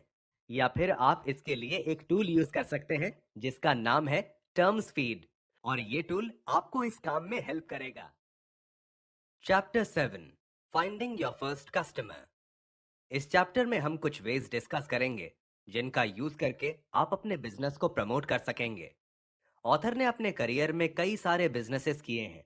इस चैप्टर में उन्होंने हमसे कुछ वेज शेयर किए हैं जो उन्हें सबसे ज्यादा अच्छे लगे, और कैसे आप भी उन वेज को यूज करके ज्यादा से ज्यादा कस्टमर्स ला सकते हैं। Craft markets. अगर आपका प्रोडक्ट कुछ ऐसा है जो आपने अपने घर में बनाया है तो आप उसे क्राफ्ट फेयर्स में प्रमोट कर सकते हैं। ये वो इवेंट्स होते हैं जहां लोग अपने हैंडमेड प्रोडक्ट सेल करते हैं। इन इवेंट्स के जो ऑर्गेनाइजर्स होते हैं, आपने बस उन्हें अपने प्रोडक्ट के बारे में बताना है और उन्हें यह भी बताना है कि आप उनकी मार्केट में क्या एक्साइटिंग लाने वाले हो। चांसेस हैं कि उन्हें आपसे एक फूड हाइजीन सर्टिफिकेट भी चाहिए हो, जिसके लिए आप ऑनलाइन ट्रेनिंग ले सकते हो, और जो जरूरी डॉक्यूमेंट्स हैं वो भी प्रिंट हो जाएंगे। ऑथर यहाँ पे ये एडवाइस भी देते हैं कि जब आप इस क्राफ्ट फेयर में जाएं तो एक स्टैंड भी बाय कर लें और उस पे एक पीस ऑफ क्लॉथ लगाएं जिस पे आपका लोगो प्रिंट हुआ हो। इसके अलावा कुछ वुडन क्रेट्स में या फिर किसी भी चीज में इन्वेस्ट करें जिससे आप अपना प्रोडक्ट अच्छी तरह डिस्प्ले कर सकें। फेसबुक। फेसबुक का यूज करके भी आप अपने प्रोडक्ट को प्रमोट कर सकते हैं। आप फेसबुक का यूज करके उस पे अपने प्रोडक्ट की एड्स चला सकते हो और वो एड्स उन लोगों को दिखा सकते हो जो आपका प्रोडक्ट खरीद सकते हैं। एक एड कैंपेन चलाना बहुत इजी है। जब आप कोई कैंपेन चलाओगे तो फेसबुक आपसे पूछेगा कि आप किस ऑडियंस को टारगेट करना चाहते हो, मतलब किन लोगों को अपनी ये ऐड दिखाना चाहते हो। फिर वो आपको ऑप्शन देगा और आप लोकेशन, एज और जेंडर वगैरह सिलेक्ट कर सकोगे। बहुत से लोग जब एड कैंपेन्स शुरू करते हैं तो उन्हें हमेशा ज्यादा लोग टारगेट करना होता है, बट ऑथर कहते हैं कि आप जितना ज्यादा स्पेसिफिक हो उतना अच्छा है। आपको सिर्फ उन्हीं लोगों को टारगेट करना चाहिए जो आपका प्रोडक्ट बाय कर सकते हैं। अब जो एक लास्ट चीज रह गई है वो है इमेजेस। आपने कुछ ऐसी इमेजेस डालनी है जो आपके प्रोडक्ट को अच्छी तरह शो करें, और ज्यादा इमेजेस डालनी है ताकि आपको पता चल सके कि कौन सी इमेजेस सबसे बेस्ट परफॉर्म कर रही हैं। एक बार जब आपके पास कस्टमर्स आ जाएं, तो फिर आप फेसबुक का एक ऑप्शन यूज कर सकते हैं जिसे कहते हैं लुक अलाइक ऑडियंस। इस ऑप्शन का यूज करके आप अपनी एड उन लोगों को दिखा सकोगे जिनकी प्रोफाइल आपके कस्टमर्स से मिलती जुलती हैं। ऑथर कहते हैं कि यह तरीका बहुत अच्छे से काम करता है, लेकिन इसके लिए आपके पास कस्टमर्स का डेटा होना जरूरी है। गूगल। फेसबुक की तरह आप गूगल पे भी एड्स चला सकते हैं। गूगल में जो चीज डिफरेंट है वो है सर्च। गूगल पे लोग एक्टिवली चीजों को सर्च कर रहे होते हैं, इसलिए वहां जब आप कीवर्ड सिलेक्ट करें तो आपने ये मेक श्योर करना है कि जब आप कीवर्ड सिलेक्ट करें तो वो कीवर्ड्स चूज करने हैं जो आप सही से डिलीवर कर सकें। जैसे मान लो ऑथर अपने बिजनेस के लिए गूगल पे एक एड चलाते हैं और वो अपनी इस एड के लिए कीवर्ड म्यूजली यूज करते हैं। अब ऑथर पॉरेज ओट्स का बिजनेस कर रहे हैं जबकि उन्होंने कीवर्ड म्यूजली यूज किया है। ऐसे में जो भी व्यूअर उनकी वेबसाइट पे आएगा वो फौरन वहां से चला जाएगा, क्योंकि वहां उन्हें म्यूजली नहीं बल्कि ओट्स मिले। साथ ही ऑथर ये भी रेकमेंड करते हैं कि आप हर कीवर्ड के लिए एक इंडिविजुअल पेज सेट करें। जैसे जब लोग बनाना पॉरेज सर्च करें तो वो डायरेक्टली वेबसाइट के उसी पेज पे जाएं जहां उन्हें बनाना पॉरेज मिले। ये सब अभी तो काफी सिंपल लग रहा होगा, लेकिन जब आप ये सब बड़े स्केल पर करेंगे तो ये आपके लिए काफी मुश्किल हो जाएगा, और पॉसिबल है कि आपको एक फ्रीलांसर हायर करना पड़े जो आपके लिए ये काम करे। रीटारगेटिंग। रीटारगेटिंग भी एडवर्टाइजिंग का एक बहुत अच्छा तरीका है। इसमें होता यह है कि जो भी लोग आपकी वेबसाइट पे आते हैं और आपके प्रोडक्ट में इंटरेस्ट शो करते हैं, तो आपकी वेबसाइट उनके ब्राउजर में एक कुकी प्रेजेंट करती है। और फिर जब भी वो इंटरनेट पे कहीं और जाते हैं, तो उन्हें आपके प्रोडक्ट की एड शो की जाती है। इससे होता यह है कि उन्हें आपका प्रोडक्ट फिर से रिमाइंड कराया जाता है, और पॉसिबल है कि वो आपकी वेबसाइट विजिट करें और आपका प्रोडक्ट बाय कर लें। अगर आपको रीटारगेटिंग करनी है, तो उसके लिए आप एड रोल का यूज कर सकते हैं और उनका सिस्टम अपनी वेबसाइट में ऐड कर सकते हैं। Group buying sites. इंटरनेट पे कई सारी ग्रुप बाइंग साइट्स भी होती हैं। इन वेबसाइट्स की हेल्प से आपको आपके बिजनेस के शुरू के कई कस्टमर्स मिल सकते हैं। ऐसी कई सारी वेबसाइट्स हैं, जैसे ग्रुपॉन, लिविंग सोशल, वाउचर। ये साइट्स अपने कस्टमर्स को बहुत ज्यादा डिस्काउंट में प्रोडक्ट सेल करती हैं। 10% से लेकर 50% तक डिस्काउंट देती हैं। इसलिए आपको ये भी सोचना होगा, क्या आप उन्हें इतने डिस्काउंट में प्रोडक्ट सेल कर सकते हैं या नहीं। ये वेबसाइट्स अपना खुद का रेवेन्यू नॉन रिडेम्पशन से कमाती हैं। मतलब वो लोग जो डिस्काउंट कूपन्स बाय करते हैं बट उन्हें कभी यूज नहीं करते, और आपको उनसे इसमें भी कमीशन लेना चाहिए। लिंक्डइन। आप अपना प्रोडक्ट सेल करने के लिए लिंक्डइन का भी यूज कर सकते हैं। अगर आप अपना अकाउंट प्रीमियम अकाउंट पर अपग्रेड कर दें, तो आप अपने कस्टमर्स को ढूंढ सकेंगे और उन्हें कांटेक्ट भी कर सकेंगे। लिंक्डइन में एक एडवर्टाइजिंग प्लेटफॉर्म भी है, जो आपके लिए बहुत यूजफुल होगा अगर आप अपना प्रोडक्ट या सर्विस कॉर्पोरेट मार्केट में सेल करना चाहते हैं। Pre sales. ऐसे बहुत से एंटरप्रेन्योर्स होते हैं जो अपने प्रोडक्ट का एक सैंपल बनाते हैं और फिर वो अपने कस्टमर्स को दिखाते हैं। जब उनके कस्टमर्स ऑर्डर दे देते हैं, इसके बाद ही वो अपने प्रोडक्ट की प्रोडक्शन करते हैं। इसे कहते हैं प्री सेल्स। इसका फायदा ये है कि आपका प्रोडक्ट प्रोड्यूस होने से पहले ही सेल हो जाता है, और आपको पता होता है कि अगर आप इसे प्रोड्यूस करेंगे तो ये वेस्ट नहीं होगा। अब आप सोच रहे होंगे कि इससे तो कस्टमर्स को वेट करना पड़ेगा, लेकिन ऑथर कहते हैं कि लोग इस चीज को बहुत अच्छा समझते हैं और उन्हें खुशी होती है जब वो मार्केट के किसी नए प्रोडक्ट को सपोर्ट करते हैं। इसलिए आप भी इस मेथड का यूज कर सकते हैं। आपको सुन के काफी हैरानी होगी कि ऐसी ऑनलाइन फर्नीचर कंपनीज भी हैं जो यही मेथड यूज करती हैं, और लोग बिना देखे फर्नीचर ऑर्डर भी करते हैं और उसके लिए कई महीनों तक वेट भी करते हैं। और फिर वो कंपनीज प्रोडक्शन उसी वक्त करती हैं जब उनके पास ज्यादा ऑर्डर्स हो जाते हैं। Kick starter. अपने बिजनेस को लॉन्च करने के लिए आप एक किक स्टार्टर कैंपेन भी शुरू कर सकते हैं। इसमें होता यह है कि आप एक ऑनलाइन पेज बनाते हैं और फिर लोगों को उस पे इनवाइट करते हैं और अपने बिजनेस के लिए फंड्स मांगते हैं।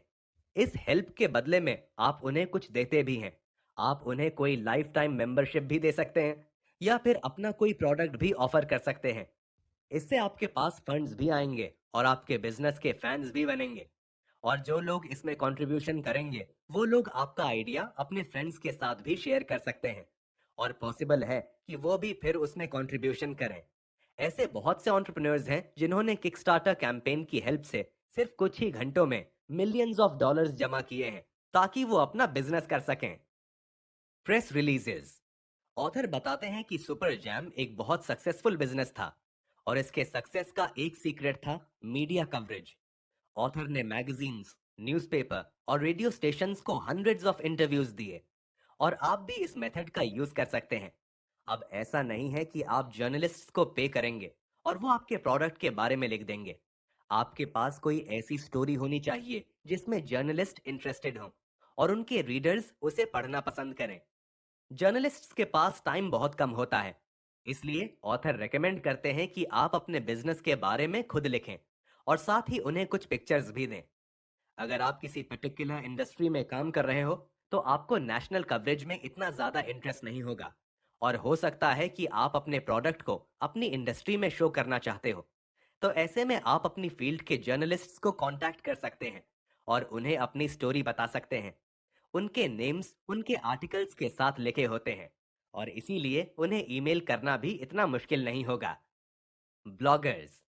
आपका प्रोडक्ट चाहे कुछ भी हो, ऐसे बहुत से ब्लॉगर्स होंगे जो आपके प्रोडक्ट के बारे में लिखना पसंद करेंगे। ये राइटर्स यूजुअली पैसों के लिए नहीं लिखते, बल्कि इसीलिए लिखते हैं क्योंकि उन्हें इस चीज का पैशन होता है। इसलिए चांसेस हैं कि वो आपका काम फ्री में भी कर दें। ऑथर ने जितने भी बिजनेसेस किए हैं उसमें उन्होंने ब्लॉगर्स की लिस्ट बनाई है और उनसे कांटेक्ट किया है। उन्होंने ब्लॉगर्स को बताया है कि वो क्या करते हैं और साथ ही अपने प्रोडक्ट का फ्री सैंपल भी ऑफर किया है। और फिर मोस्टली होता ये है कि वो ब्लॉगर्स फौरन रिप्लाई करते हैं और उनका काम भी कर देते हैं। अगर आप भी अपने प्रोडक्ट के बारे में कॉन्फिडेंट हैं तो आपको भी उन्हें फ्री सैंपल्स देने चाहिए। और अगर उन्हें आपका प्रोडक्ट पसंद आएगा तो वो ज़रूर आपका काम करेंगे। साथ ही वो आपकी वेबसाइट के लिंक्स भी शेयर करेंगे, जिससे आपकी वेबसाइट पे ट्रैफिक आएगा और आपकी गूगल रैंकिंग्स भी इम्प्रूव होंगी। बस आपने ये मेक श्योर करना है कि आप उन्हें ज़्यादा इन्फॉर्मेशन, ताकि वो आपके प्रोडक्ट के बारे में अच्छे से लिख सकें। Free samples. अपने प्रोडक्ट को प्रमोट करने के लिए आप फ्री सैंपल्स भी दे सकते हो। और ये एक बहुत अच्छा तरीका है, क्योंकि लोगों को फ्री चीज़ें बहुत पसंद होती हैं। अगर आप अपना प्रोडक्ट लोगों को फ्री में दें और उसमें आपको ज़्यादा नुकसान ना हो, तो आपको डेफिनेटली फ्री सैंपल्स देने चाहिए। विलियम रिगली, जो कि एक च्युइंग गम इंडस्ट्रियलिस्ट रह चुके हैं, उन्होंने अपने इस बड़े एम्पायर का स्टार्ट इसी तरह किया था। अमेरिकन फोन बुक्स में जितने भी लोगों के नाम थे, उन्होंने उन सबको एक फ्री च्युइंग गम का पैकेट दिया। एंड एज अ रिजल्ट काफी सारे लोग फिर उनका प्रोडक्ट बाय करने आए। ऑथर ने भी सुपर जैम के वक्त यही किया था। एक बहुत ही फेमस न्यूज़पेपर है, सन न्यूज़पेपर। उन्होंने उस न्यूज़पेपर के हर रीडर को एक फ्री सुपर जैम दिया। और यही चीज उन्होंने और भी कई सारे न्यूज़पेपर्स के साथ की और अपने जैम का फ्री सैंपल दिया। इस मेथड का यूज करके मिलियंस ऑफ लोगों को सुपर जैम के बारे में पता चला। और सिर्फ न्यूज़पेपर ही नहीं, बल्कि आप किसी भी तरह लोगों को फ्री सैंपल्स दे सकते हो। इसलिए ये मेथड जरूर ट्राई करना। Print advertising. प्रिंट एडवर्टाइजिंग मतलब वो एड्स जो आप न्यूज़पेपर्स और मैगजीन्स वगैरह में देते हो। मोस्टली लोग जब न्यूज़पेपर और मैगजीन्स वगैरह पढ़ते हैं तो उसमें एड्स देखते ही नहीं हैं। और सिर्फ कुछ ही लोग होंगे जो आपकी एड को देखेंगे।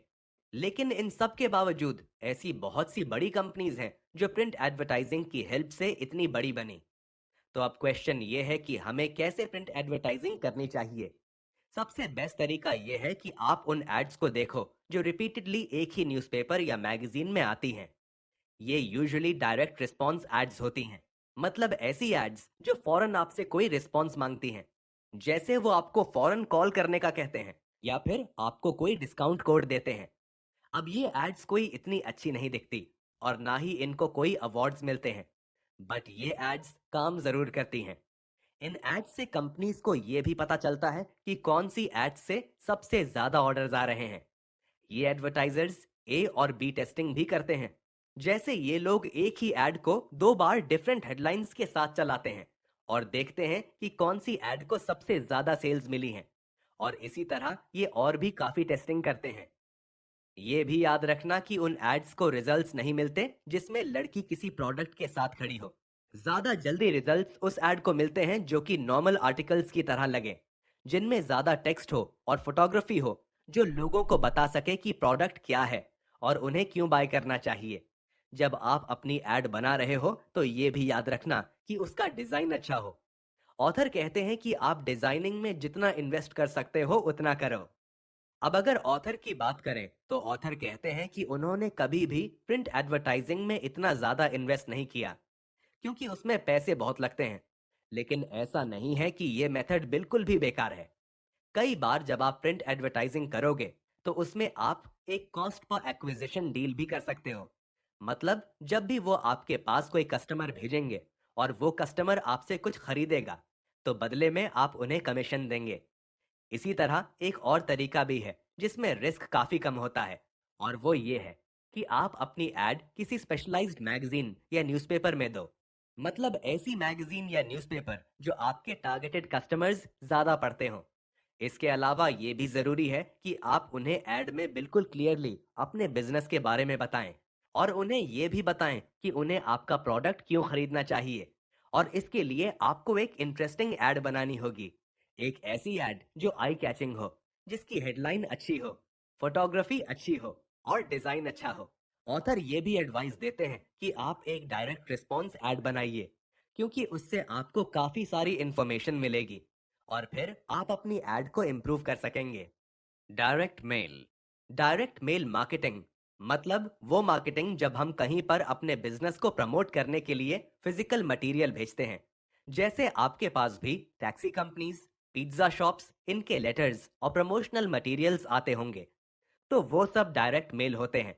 डायरेक्ट मेल से मार्केटिंग करना काफी मुश्किल है, क्योंकि डेली हमारे घरों में इतने सारे मेल्स आते हैं और फिर कई सारों को लोग पढ़ते भी नहीं हैं। लेकिन अगर आपका मेल वेल डिजाइंड हो और सही लोगों को टारगेट करे, तो आप इस मेथड का यूज करके अपने पहले कुछ कस्टमर्स फाइंड कर सकते हैं। ये मेथड उस बिजनेस के लिए अच्छा है जो अपने कस्टमर्स किसी स्पेसिफिक जियोग्राफिकल एरिया में टारगेट करे, या फिर उस बिजनेस के लिए अच्छा है जो अपने प्रोडक्ट्स किसी स्पेसिफिक कंपनी को सेल करना चाहती है। जैसे अगर आप कोई नया पेट प्रोडक्ट सेल करना चाहते हैं, तो आप अपनी कंट्री की सारी पेट शॉप्स में अपने प्रोडक्ट की इंफॉर्मेशन भेजेंगे। Designing a direct mail campaign. जब आप ये डायरेक्ट मेल करें, तो आपको कुछ ऐसा डिजाइन करना है जो एक्साइटिंग हो और जिसे देखकर लोग इंटरेस्टेड फील करें। और अगर आप कुछ ऐसा बनाएंगे जो यूजफुल है, तो फिर लोग उसे फेंकेंगे भी नहीं। आपने उस मेल में ये भी बताना है कि आप उन लोगों से क्या चाहते हो। क्या आप उन्हें कोई स्पेशल डील दे रहे हो या फिर कोई डिस्काउंट? आपने अपने कस्टमर्स के अंदर एक सेंस ऑफ अर्जेंसी लानी है, मतलब कुछ ऐसा करना है जिससे वो फौरन एक्शन लें। Converting your promotion into sales. एक बार आपने उन लोगों को मेल भेज दिया, इसके बाद आपका नेक्स्ट काम ये है कि आप उन्हें नेक्स्ट डे कॉल करें। उनसे पूछें कि उन्होंने आपके ऑफर के बारे में क्या सोचा। हो सकता है कि ये करने से वो प्रमोशन सेल्स में बदल जाए। फोन के अलावा ये भी जरूरी है कि आप अपने मेल में किसी ऑनलाइन पेज के बारे में मेंशन कर दें, मतलब आपकी वेबसाइट वगैरह, जहां जाकर वो मेल पढ़ने वाले लोग आपके प्रोडक्ट के बारे में और ज्यादा जान सकें और उनके जो भी क्वेश्चंस हों, उन्हें उसके आंसर्स मिल सकें। साथ ही अगर आप अपने मेल पर कोई डिस्काउंट कोड दे दें, तो इससे आपको पता चलेगा कि आखिर इस मेल कैंपेन से कितने लोग आपका प्रोडक्ट बाय कर रहे हैं और आपको पता चल सकेगा कि आपका ये कैंपेन कितना सक्सेसफुल हुआ है। Targeted marketing. जब आप ये मार्केटिंग करें, तो इसमें एक चीज का बहुत ज्यादा ध्यान रखना, वो ये कि आपने सिर्फ उन्हीं लोगों को टारगेट करना है जो आपके प्रोडक्ट में इंटरेस्टेड हो सकते हैं। क्योंकि अगर ईमेल्स की बात करें तो वो फ्री होती हैं, लेकिन अगर आप डायरेक्ट मेल का यूज करेंगे, तो उसमें आपके काफी पैसे खर्च होंगे। इसलिए ये बहुत जरूरी है कि आप सही लोगों को टारगेट करें, मतलब ऐसे लोग जो आपका प्रोडक्ट खरीद सकते हैं। Buying data. अब क्वेश्चन ये है कि आपको आपके टारगेटेड कस्टमर्स की इंफॉर्मेशन कहाँ से मिलेगी। तो ये फाइंड करना कोई मुश्किल काम नहीं है। आप इजीली उनके नेम्स और एड्रेसेस फाइंड कर सकते हैं, और इसके लिए आप रॉयल मेल का यूज कर सकते हैं। और ज्यादातर कंट्रीज में जो पोस्टल सर्विसेज होती हैं, उनमें ऐसी ही एक सर्विस होती है। वो आपको पैसों के बदले में अपने कंज्यूमर्स की इंफॉर्मेशन सेल करेंगे। जैसे हो सकता है कि आपको उन लोगों की इंफॉर्मेशन चाहिए हो जिन्होंने रिसेंटली अपना घर शिफ्ट किया हो। इसी तरह ये भी हो सकता है कि आपको आइसक्रीम शॉप्स या फिर पेट शॉप्स की इंफॉर्मेशन चाहिए हो। अब ये आपके बिजनेस पे डिपेंड करता है कि आपको किस तरह की इंफॉर्मेशन चाहिए। इसलिए याद रखना कि आप थोड़े से पैसे खर्च करके ये सारी इंफॉर्मेशन ले सकते हो। Test marketing campaign. अब मान लो आपके पास सारी इंफॉर्मेशन आ गई और अब आप एक कैंपेन करना चाहते हैं। लेकिन ऑथर कहते हैं कि कोई भी बड़ा कैंपेन करने से पहले ये जरूरी है कि आप एक छोटा टेस्ट कर लें, क्योंकि आपको ये मेक श्योर करना है कि जो इंफॉर्मेशन आपने बाई की है वो सही है या नहीं, और क्या वो ठीक से काम कर रही है या नहीं। इसलिए स्टार्ट में एक छोटा सा टेस्ट कैंपेन करें, और जब आपको लगे कि वो सक्सेसफुल हुआ है, तो फिर आप एक बड़ा कैंपेन कर सकते हैं। Email marketing. जरूरी नहीं कि आप लोगों को डायरेक्ट मेल्स भी भेजें। आप चाहें तो ईमेल मार्केटिंग भी कर सकते हैं। आज के इस टाइम पे लोगों को डेली हंड्रेड्स ऑफ ईमेल्स आते हैं और लोग उन्हें बिना पढ़े डिलीट कर देते हैं। इसलिए अगर आप चाहते हो कि लोग आपका ईमेल पढ़ें, तो उसके लिए आपको कुछ एफर्ट करने होंगे और सोचना होगा कि आखिर आप ऐसा क्या कर सकते हैं जिससे लोग आपका ईमेल पढ़ें। जैसा मैंने आपको अभी बताया था कि आप लोगों के मेलिंग एड्रेसेस बाय कर सकते हैं, उसी तरह आप लोगों का ईमेल डेटाबेस भी बाय कर सकते हैं, और फिर आपको वो डेटा मेल चिम्प या किसी दूसरी बल्क ईमेल सर्विस में अपलोड करना है। और फिर आप अपना ईमेल एक साथ थाउजेंड्स ऑफ लोगों को सेंड कर सकेंगे। आप चाहें तो इसके लिए कोई न्यूज़लेटर भी यूज कर सकते हैं, जो आपके इस प्रमोशन में आपकी हेल्प करेगा। अब चाहे अपना ईमेल किसी एक आदमी को भेजें या फिर 1000 लोगों को, आप अपने ईमेल को जितना ज्यादा कस्टमाइज करेंगे उतना ही आपके लिए अच्छा होगा। मतलब ये कि आपको अपने हर कस्टमर की इंफॉर्मेशन के हिसाब से उनके लिए एक अलग ईमेल लिखना है। जैसे आपको पता होगा कि उन्होंने आपके स्टोर पे कौन से प्रोडक्ट्स बाय किए, वो कहाँ रहते हैं, उनकी एज क्या है, और इस सारी इंफॉर्मेशन की हेल्प से आप उस पर्टिकुलर इंडिविजुअल के हिसाब से ईमेल लिखें जो उस पर्सन को टारगेट करता हो। अपने इस ईमेल मैसेज में आपको बिल्कुल क्लियरली बताना है कि आप उनसे क्या चाहते हैं। आप उनसे कोई फीडबैक चाहते हैं या फिर आप उन्हें कोई स्पेशल ऑफर देना चाहते हैं। मतलब जो भी आप चाहते हैं वो बिल्कुल क्लियरली बता दें। टेलीसेल्स। टेलीसेल्स मतलब लोगों को फोन करना और अपना प्रोडक्ट बेचना।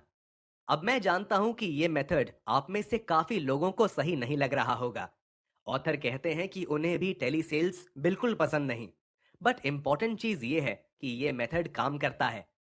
अपने पोटेंशियल कस्टमर्स को कॉल करने से पहले ये जरूरी है कि आप एक स्क्रिप्ट लिख लें। मतलब ये लिखें कि आप उन्हें क्यों कॉल कर रहे हैं, आपकी ऑफर क्या है, और इसी तरह डिफरेंट चीजें लिखें जो आपको लगता है कि उनसे बात करते वक्त आपके काम आएंगी। जैसे जैसे आप कस्टमर्स से बात करोगे, आपको पता चलेगा कि क्या काम कर रहा है और क्या नहीं।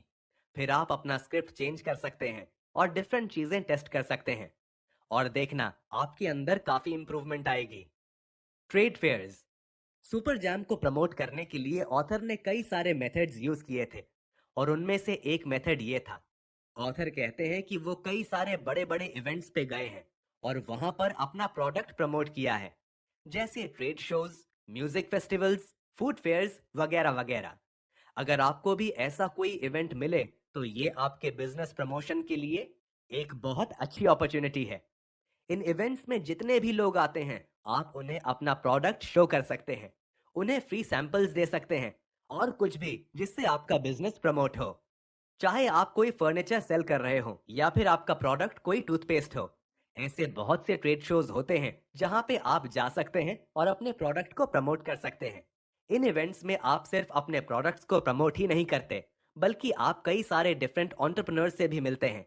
आप उनसे बात कर सकते हैं, उनसे उनके प्रोडक्ट के बारे में जान सकते हैं, उनसे और दूसरी इंफॉर्मेशन भी ले सकते हैं, और हो सकता है कि आपकी किसी के साथ पार्टनरशिप भी हो जाए। अगर आप किसी इवेंट पे जाते हैं और आपका अपना खुद का स्टॉल या फिर स्टैंड हो, तो ऑथर कहते हैं कि आपको कुछ अनयूजुअल, मतलब कुछ डिफरेंट करना चाहिए, जिससे आप लोगों की अटेंशन ले सकें।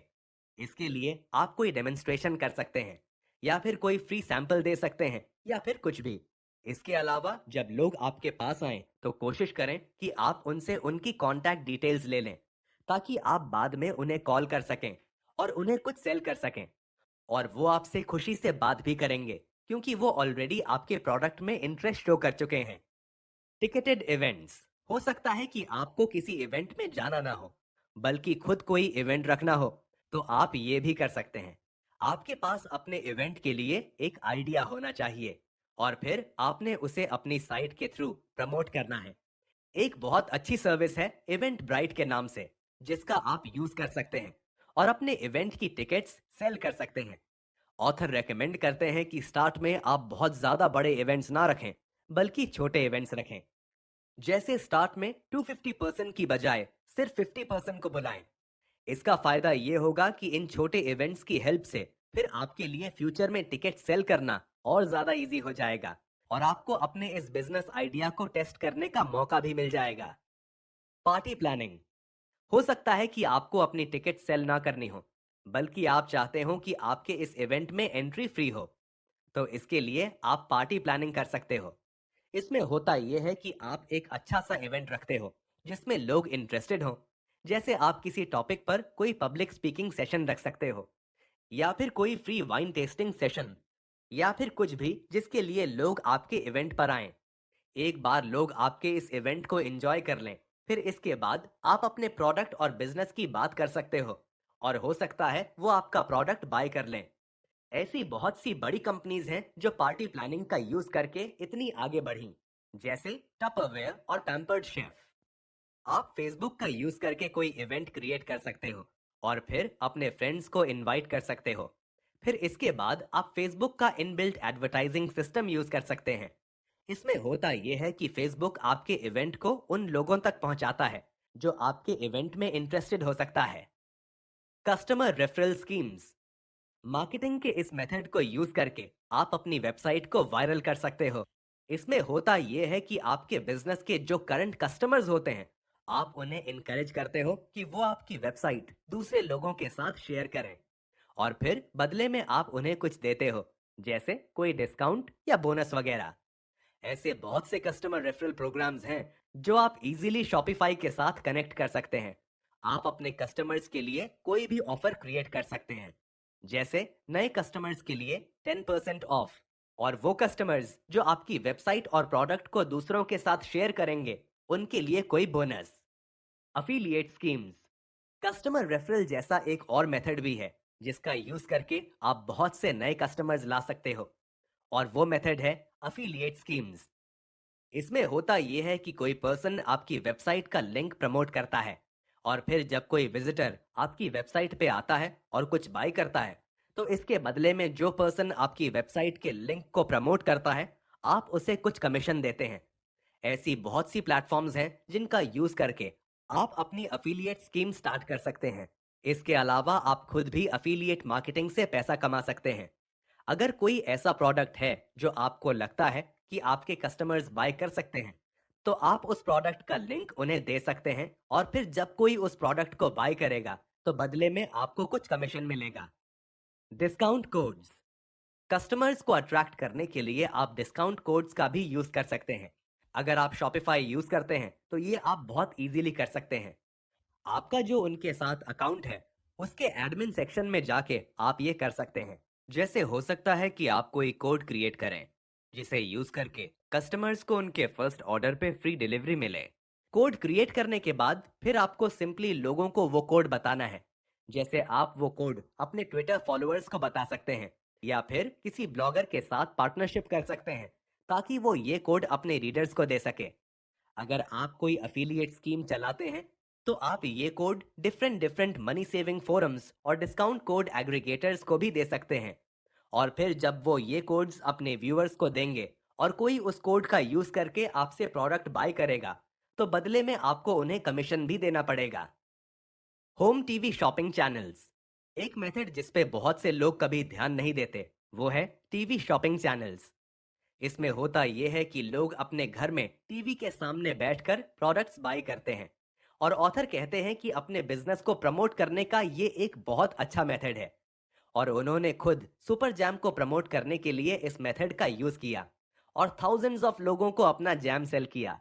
ऑथर कहते हैं कि अगर आप अपना प्रोडक्ट किसी टीवी शॉपिंग चैनल के थ्रू सेल करना चाहते हो, तो ये 48 आवर्स में पॉसिबल नहीं है, लेकिन आप ये जरूर कर सकते हैं कि आप अपना प्रोडक्ट उन्हें भेज सकते हैं और उनसे फीडबैक ले सकते हैं, और फिर वो आपको जो भी फीडबैक दें, आप उसे फॉलो करें और अपने प्रोडक्ट पे काम करें। उनके क्वालिटी टेस्ट को पास करने में आपको थोड़ा टाइम लगेगा, लेकिन आप 1 से 2 महीनों में अपना प्रोडक्ट उनके चैनल पे सेल कर सकते हैं। ये मेथड सुपर जैम के लिए काफी सक्सेसफुल रहा। इसका रीजन ये है कि इसका यूज करके आप अपनी स्टोरी बहुत अच्छे तरीके से बता सकते हैं।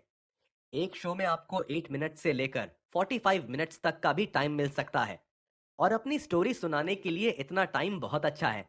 जबकि अगर हम अपना प्रोडक्ट किसी सुपरमार्केट में रखेंगे, तो वहां पर कंज्यूमर्स आपके प्रोडक्ट को सिर्फ आधे सेकंड के लिए देखेंगे और फिर अपनी नजरें हटा देंगे। इसलिए ये मेथड बहुत इफेक्टिव है। Partnerships with other brands. अपने बिजनेस में कस्टमर्स लाने के लिए आप पार्टनरशिप का यूज भी कर सकते हैं। ऑथर ने अब तक जितने भी बिजनेसेस किए हैं, उसमें उन्होंने पार्टनरशिप्स जरूर की हैं। इसमें होता यह है कि आप किसी लाइक माइंडेड कंपनी के साथ पार्टनरशिप करते हैं, और फिर आप दोनों एक दूसरे की हेल्प करते हैं। सुपर जैम के लिए ऑथर ने टी, बिस्किट और क्रीम कंपनीज के साथ पार्टनरशिप की, और अपने बियर बिजनेस के लिए उन्होंने wine companies, food delivery companies और पिज्जा रेस्टोरेंट्स के साथ पार्टनरशिप की। इसकी एक सबसे अच्छी बात यह होती है कि इसमें कोई कॉस्ट नहीं लगता। जैसे आप अपने प्रोडक्ट के साथ उस कंपनी के कुछ वाउचर्स अपने कस्टमर्स को दे सकते हैं, और यही सेम चीज वो आपके साथ भी कर सकते हैं। बट अभी आप स्टार्ट ले रहे हो और आपके पास कस्टमर्स नहीं हैं, तो ऐसे में आपको उन्हें कोई और ऑफर देनी होगी। जैसे जब भी वो आपकी तरफ कोई कस्टमर भेजेंगे, तो आप उन्हें कुछ कमीशन पे कर सकते हो। मीटअप्स। अगर आपका प्रोडक्ट किसी पर्टिकुलर नीश या कम्युनिटी में आता है, मतलब कोई ऐसा टॉपिक जिसे लोग पसंद करते हो, तो कस्टमर्स ढूंढने का ये एक बहुत अच्छा तरीका है। आपने करना ये है कि जो भी ग्रुप उस पर्टिकुलर टॉपिक में इंटरेस्टेड हो, आपको उनके साथ टच में रहना है और फिर आप उस पर्टिकुलर ग्रुप में अपना बिजनेस प्रमोट कर सकते हो। इसके लिए आप meetup.com यूज कर सकते हो। इसमें होता यह है कि आप किसी पर्टिकुलर इंटरेस्ट या टॉपिक के लिए कोई ग्रुप बनाते हो और फिर उस ग्रुप के लोगों को किसी लंच या फिर ड्रिंक वगैरह के लिए इनवाइट करते हो। अपने जैसे लाइक माइंडेड लोगों से मिलने का ये एक बहुत अच्छा तरीका है। इसका यूज करके आप अपने जैसे लाइक माइंडेड एंटरप्रेन्योर से भी मिल सकते हैं। The launch of awesome oats. अब कंटिन्यू करते हैं ऑथर की स्टोरी। अब तक एक दिन तो गुजर चुका है और दूसरा दिन शुरू हो गया है। आज का मेन टास्क ये है कि आज ऑथर को फिनिश्ड प्रोडक्ट की फोटोज लेनी है और वेबसाइट पे अपलोड करनी है। उन्हें अपने फोटोग्राफर एलेक्स से भी फोटोज से रिलेटेड कुछ बात करनी है। अब एलेक्स फोटोग्राफी पे काम कर रहा है और ऑथर अपना प्रोडक्ट बनाने में और अपने कस्टमर्स ढूंढने में बिजी हैं। ये जरूर है कि आप अपनी प्रोडक्शन के लिए कोई मैन्युफैक्चरर ढूंढ सकते हो, लेकिन उसमें थोड़ा सा टाइम लगता है और ऑथर चाहते हैं कि उनका प्रोडक्ट आज ही उस सुपरमार्केट के शेल्फ पर लगाया जाए। इसलिए उन्होंने डिसाइड किया कि अभी के लिए वो अपना प्रोडक्ट खुद अपने घर पे बनाएंगे। Awesome Oats first stockist. Product तैयार करने के बाद ऑथर वापस से उसी स्टोर पे चले गए जहां वो पहले गए थे और उन्होंने बात की थी। उनका प्रोडक्ट देख के वो सुपरमार्केट वाला काफी हैरान हुआ और उन्हें यकीन नहीं आ रहा था कि ये प्रोडक्ट सिर्फ 48 आवर्स में बना है। फिर उनका वो प्रोडक्ट सुपरमार्केट की शेल्फ पे डिस्प्ले हुआ और एक वीक तक वो प्रोडक्ट उन्हीं शेल्फ्स में रहेगा और उसे सेल करने की कोशिश की जाएगी।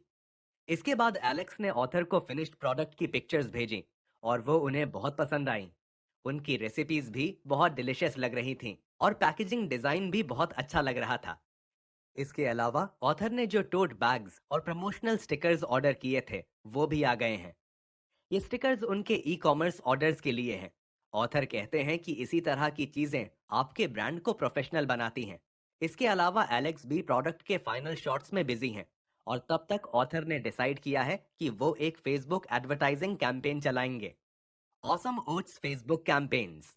अब आप सोच रहे होंगे कि पॉरेज ओट्स को प्रमोट करने के लिए फेसबुक एडवर्टाइजिंग इतना अच्छा तरीका नहीं है, बट ऑथर चाहते हैं कि वो अपना प्रोडक्ट ऑनलाइन भी सेल करें और अपनी वेबसाइट पे व्यूअर्स को लाने के लिए वो फेसबुक का यूज कर सकते हैं।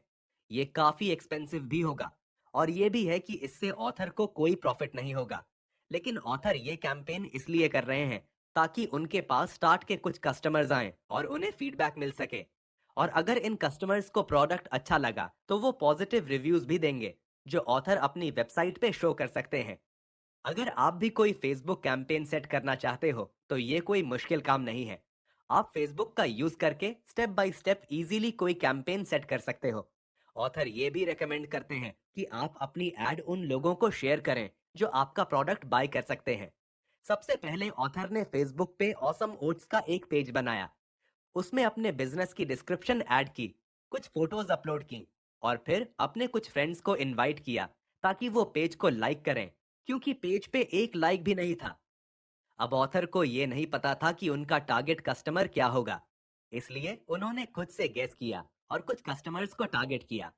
सबसे पहले तो उन्होंने इस एड में सिर्फ उन लोगों को टारगेट किया जो यूके में रहते थे, जिनकी एज 25 से 35 के बीच की थी। और ये ऐड उन्हीं लोगों को जाएगा जिन्होंने उनके कंपेटिटर्स के पेजेस को लाइक किया हुआ था।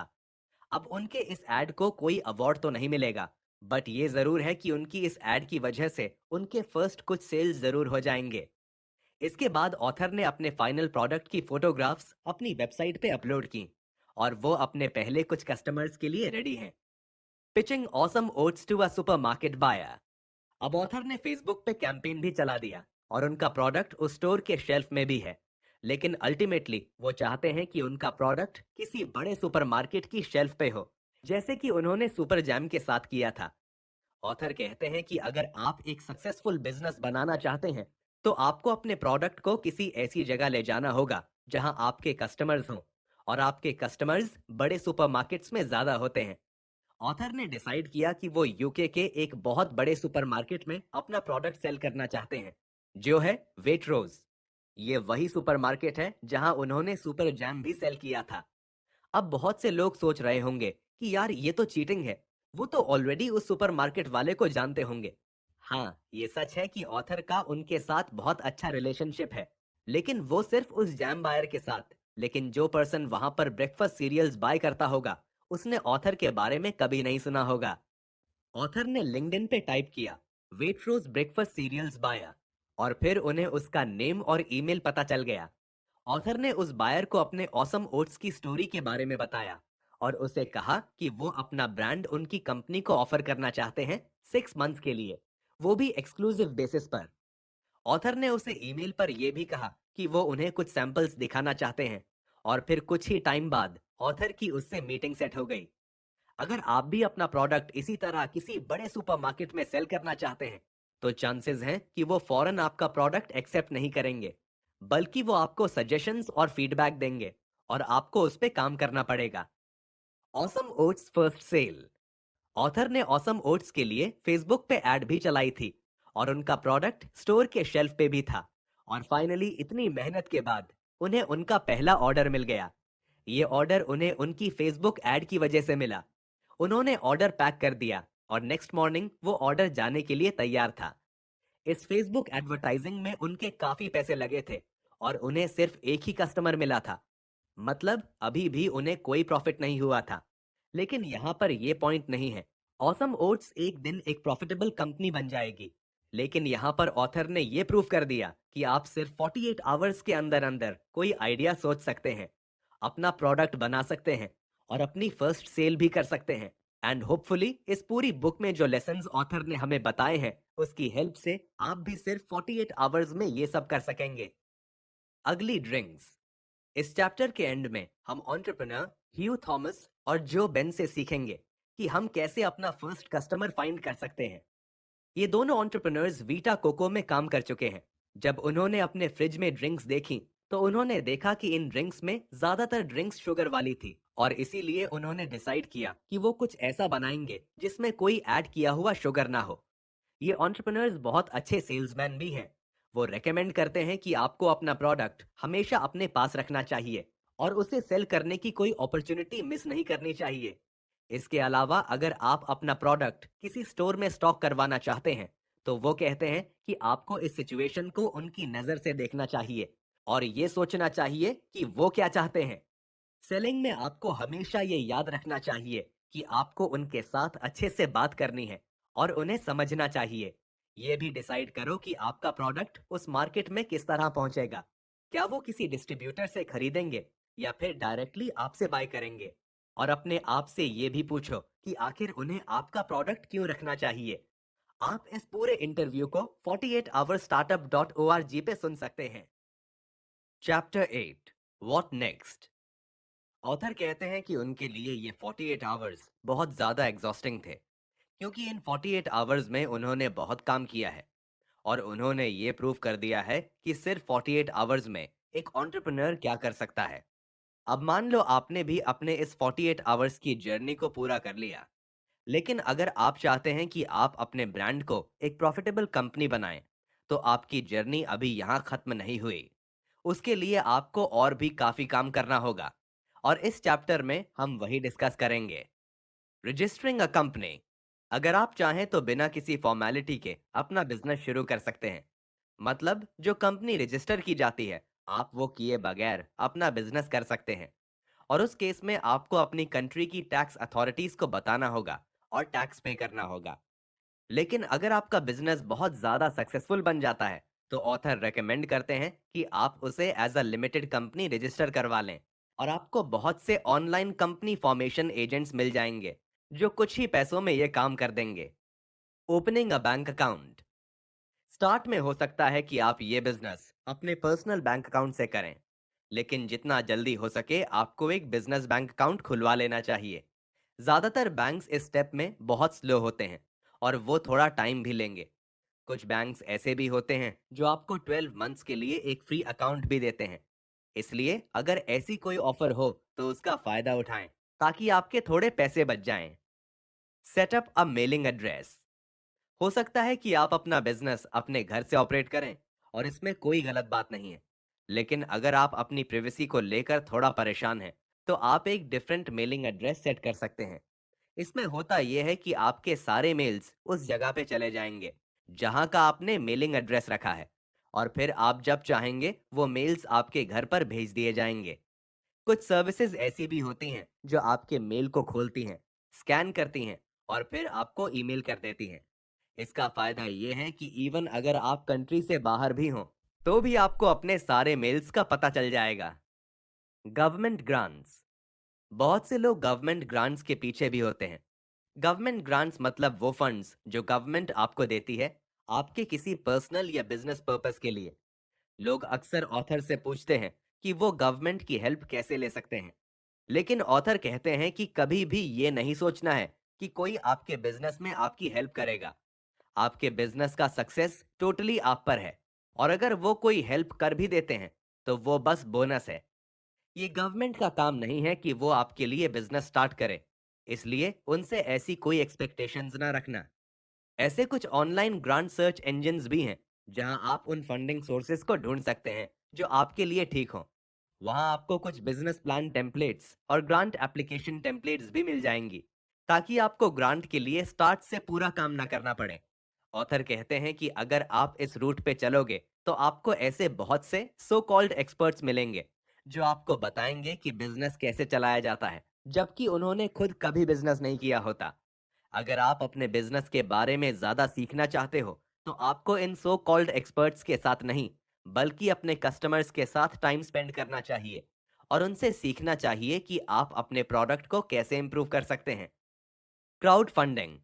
अपने बिजनेस को बढ़ाने के लिए आप क्राउड फंडिंग का यूज भी कर सकते हैं। क्राउड फंडिंग मतलब अपने बिजनेस या प्रोजेक्ट को करने के लिए आप दूसरे लोगों से फंड्स लें। पहले ये होता था कि लोग सिर्फ अपने फ्रेंड्स एंड फैमिली से पैसे लेते थे, लेकिन अब आप क्राउड फंडिंग का यूज करके किसी से भी फंड्स ले सकते हैं। वो आपके कस्टमर्स हो सकते हैं, आपकी कम्युनिटी हो सकती है, या फिर पब्लिक। क्राउड फंडिंग से आपके पास सिर्फ पैसे नहीं आते, बल्कि आपके पास कई सारे सपोर्टर्स आते हैं जो आपके इस बिजनेस को सपोर्ट करते हैं। क्राउड फंडिंग का यूज करके एक कंपनी जो बहुत सक्सेसफुल बनी है वो है ब्रूडॉग, और ये कंपनी बियर सेल करती है। अपने बिजनेस के स्टार्ट में उन्होंने अपने बिजनेस को प्रमोट करने के लिए एक चीज रखी थी, वो ये कि अगर कोई भी पर्सन उनके लोगों का टैटू अपनी बॉडी पे बनवाएगा तो उन्हें उनके बार में फ्री ड्रिंक्स मिलेंगी। इसी तरह उन्होंने दुनिया की सबसे हाईएस्ट अल्कोहल बियर भी प्रोड्यूस की, जिसमें 30% अल्कोहल था। लेकिन बाद में फिर किसी जर्मन ब्रूरी ने उनका ये रिकॉर्ड तोड़ दिया। लेकिन फिर कुछ टाइम बाद उन्होंने एक बियर प्रोड्यूस की जिसके अंदर 50% अल्कोहल था, और वो सीएनएन, स्काई न्यूज, हर जगह फेमस हुई थी। एक चीज जो ब्रूडॉग ने अपने बिजनेस में की थी वो थी क्राउड फंडिंग। ब्रूडॉग उन पहली कंपनीज में से थी जिसने क्राउड फंडिंग एक बेयर लेवल पे की। उन्होंने क्राउड फंडिंग का यूज करके मिलियंस ऑफ पाउंड्स रेस किए और अपने बिजनेस को बहुत बढ़ाया। ब्रूडॉक से इंस्पायर होके ऑथर ने खुद अपनी कंपनी के लिए क्राउड फंडिंग की थी, और क्राउड फंडिंग की हेल्प से ऑलमोस्ट 1 मिलियन पाउंड्स रेस किए। अगर आप भी इस मॉडल का यूज करना चाहते हैं तो ऑथर ने आपके लिए कुछ इंपॉर्टेंट सजेशंस दिए हैं। सबसे पहली और इम्पॉर्टेंट चीज है आपकी वीडियो। आपको एक ऐसी वीडियो बनानी है जिसे देखकर लोग आपके प्रोजेक्ट के बारे में एक्साइटेड हों। जब लोग वीडियो देखें तो उन्हें आप पर ट्रस्ट होना चाहिए। वो आपके बारे में ये सोचें कि आप एक ऐसे इंसान हैं जो इस प्रोजेक्ट को करके दिखाएंगे। वो आपकी वीडियो को देखकर इतने एक्साइटेड हों कि वो आपके बिजनेस प्लान और दूसरे डॉक्यूमेंट्स को डाउनलोड करें, ताकि वो आपके बिजनेस के बारे में और जान सकें। आपको इन डॉक्यूमेंट्स में टेस्टिमोनियल्स ऐड करने हैं, मतलब आपकी इंडस्ट्री के किसी एक्सपर्ट से एक स्टेटमेंट जिसमें वो आपकी एबिलिटी और क्वालिफिकेशंस के बारे में बताए। साथ ही आपको अपने एक्सपीरियंसेस एंड सक्सेसेस भी शेयर करने हैं। फिर आप ये वीडियो और डॉक्यूमेंट्स किसी भी क्राउड फंडिंग प्लेटफॉर्म पे अपलोड कर सकते हैं। ये वेबसाइट्स हर कंट्री में अलग अलग होती हैं। ये प्लेटफॉर्म्स आपसे कुछ फीस लेंगे और आपका काम करेंगे। इसके अलावा ये भी ज़रूरी है कि आपके जो फ्रेंड्स, फैमिली एंड कस्टमर्स हैं, उन्हें भी इसके बारे में पता हो।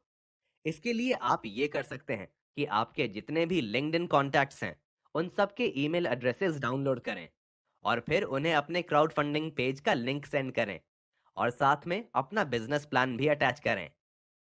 लिकालिक्स आइस लॉलीज एक सक्सेसफुल क्राउड फंडिंग कैंपेन किस तरह करते हैं, ये हम जानेंगे दो एंटरप्रेन्योर्स से जो खुद क्राउड फंडिंग कर चुके हैं।